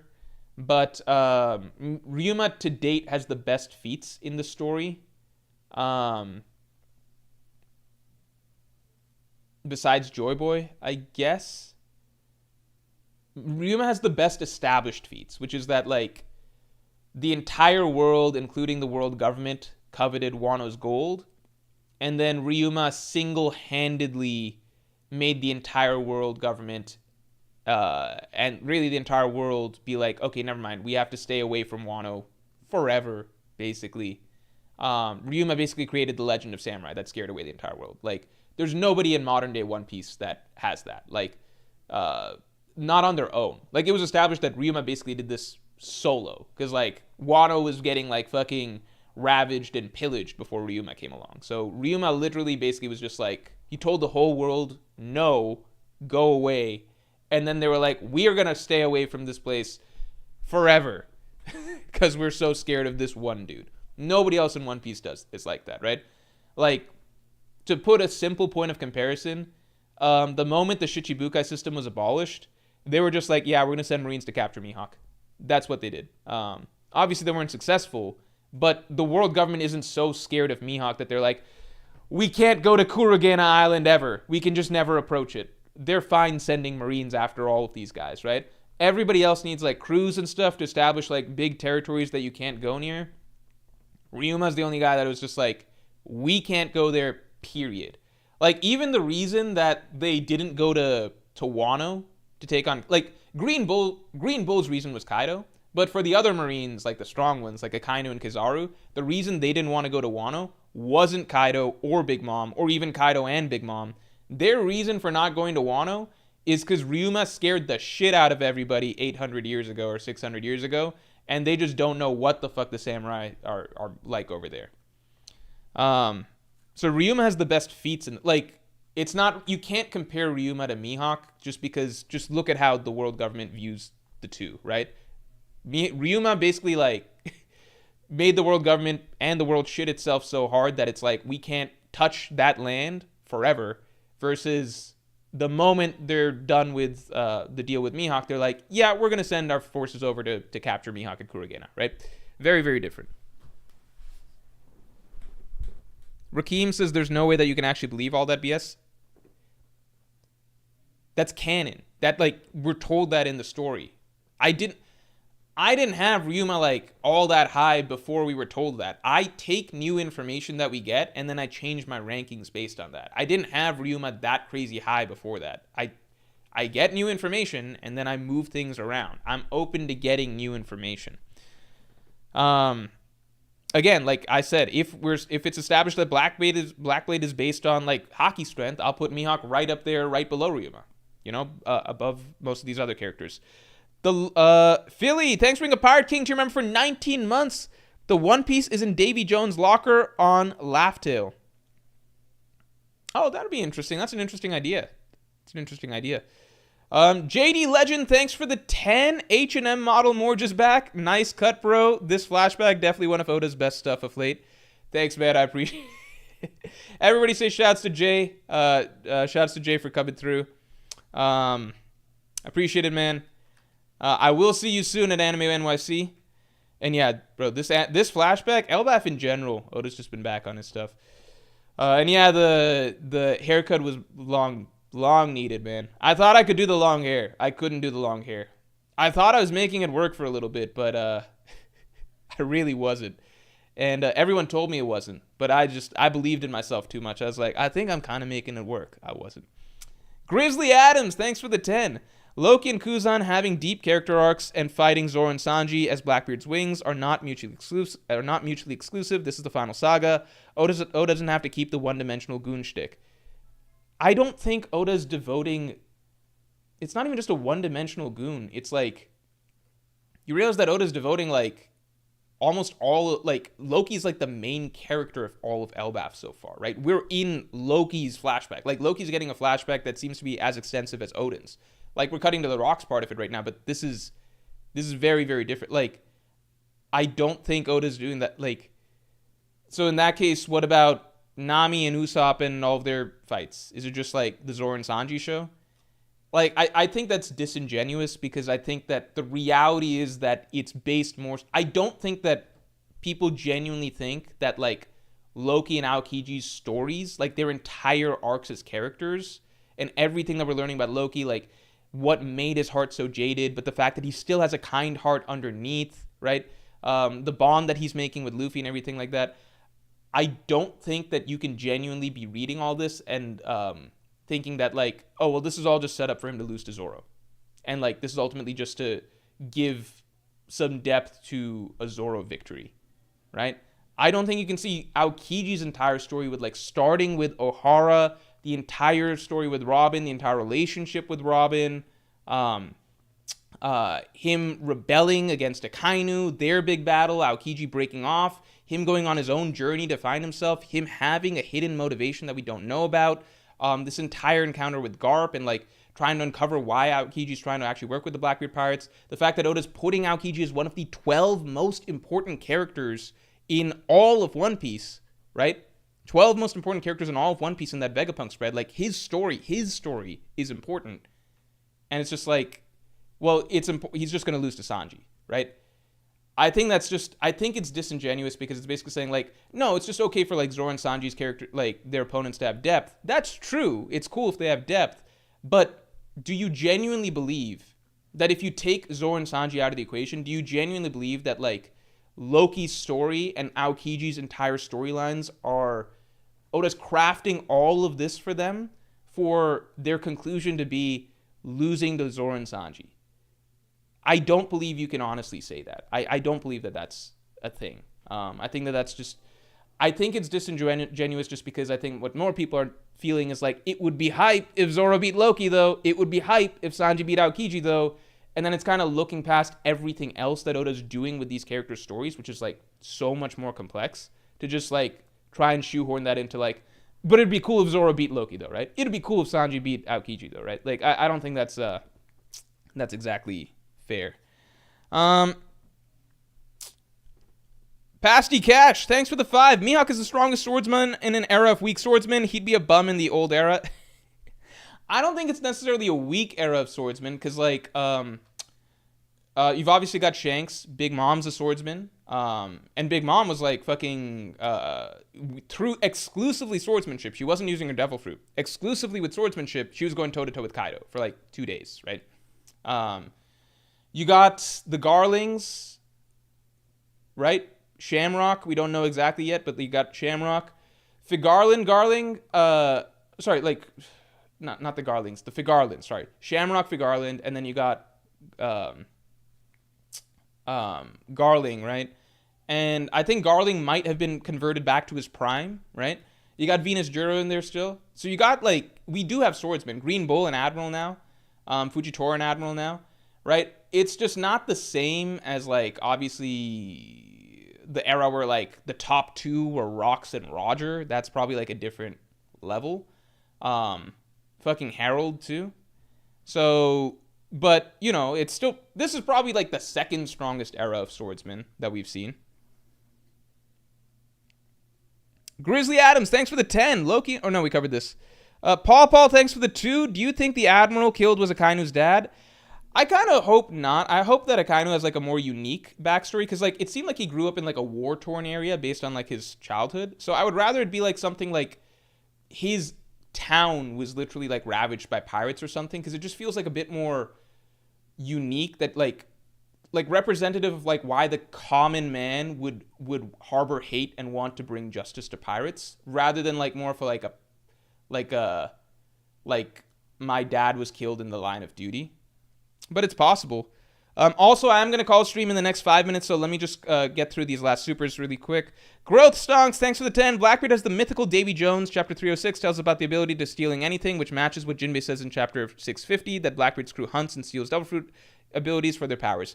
I do think, so GDN mentioned earlier the possibility of Blackbeard having, of there being a mythical Zoan Davy Jones fruit.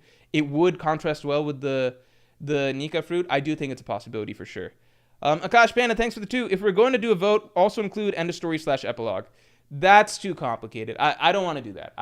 I think maybe we can do that as maybe we'll do a chat votes end of story as well later on. Oh, don't do it. Thanks for the 5. Make spreadsheet with chapter number and the reason that's too complicated is because then just making the way I'm going to have to do it is like a bracket sort of system to some degree or like a round robin. I'm thinking a round robin.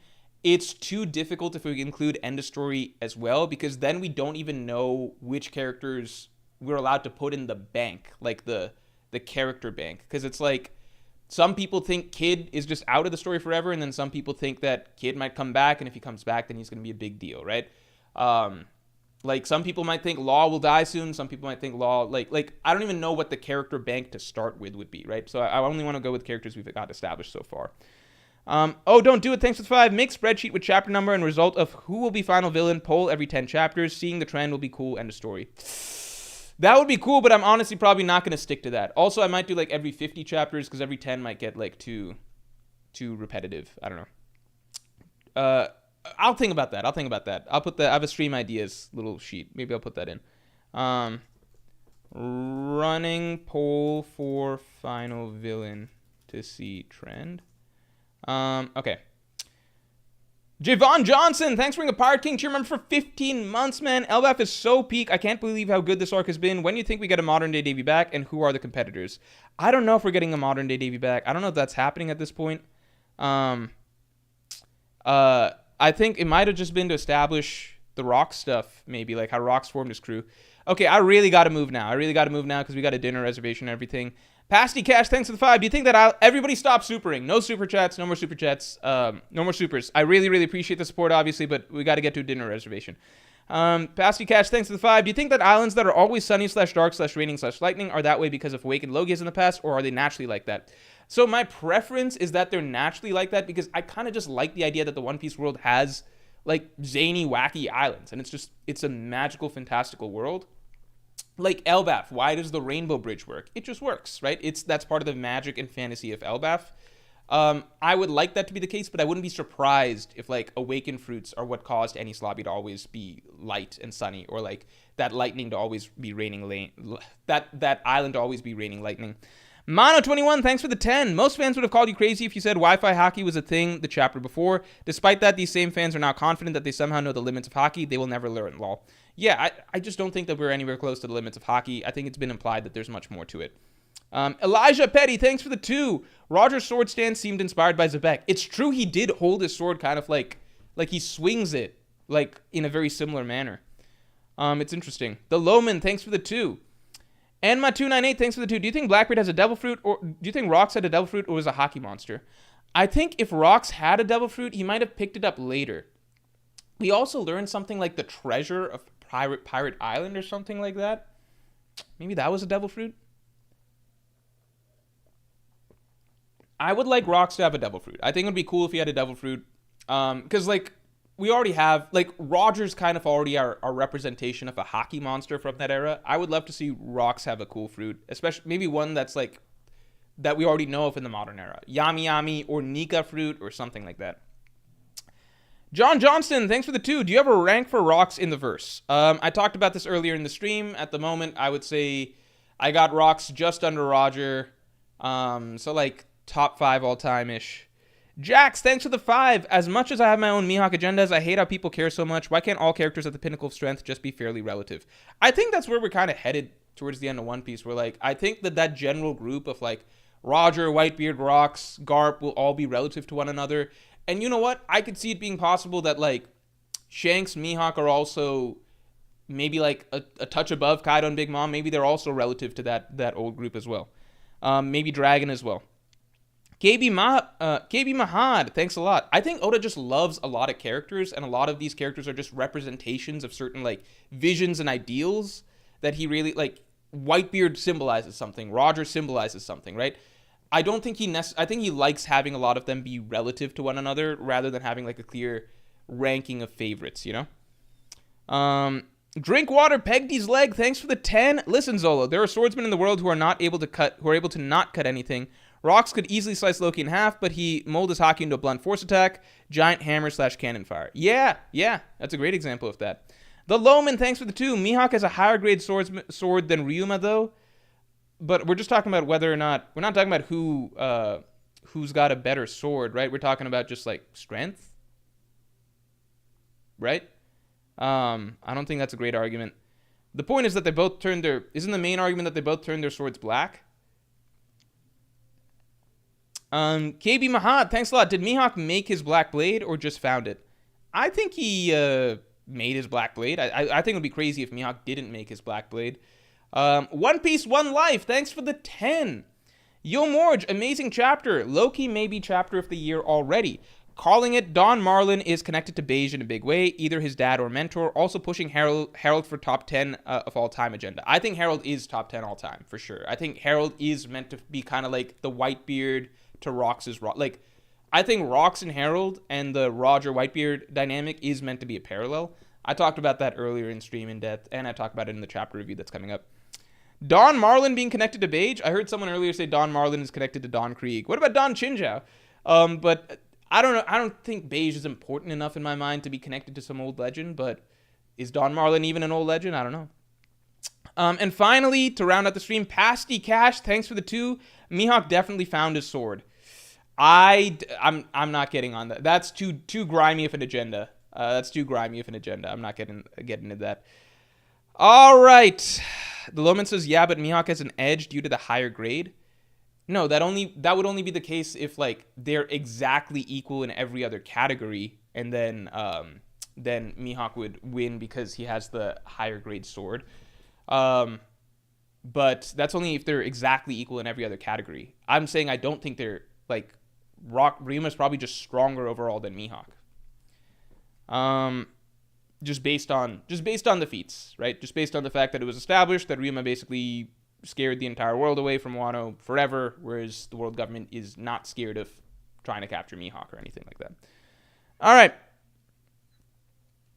All right, everybody. We are going to call it here. Thank you very much for everybody tuning in. And yeah, I will talk to you all later. This was a really, really fun stream, by the way. And make sure to tune into next Monday's stream for sure, where I'll be letting you, like, you've been asking me a lot for my rankings so far.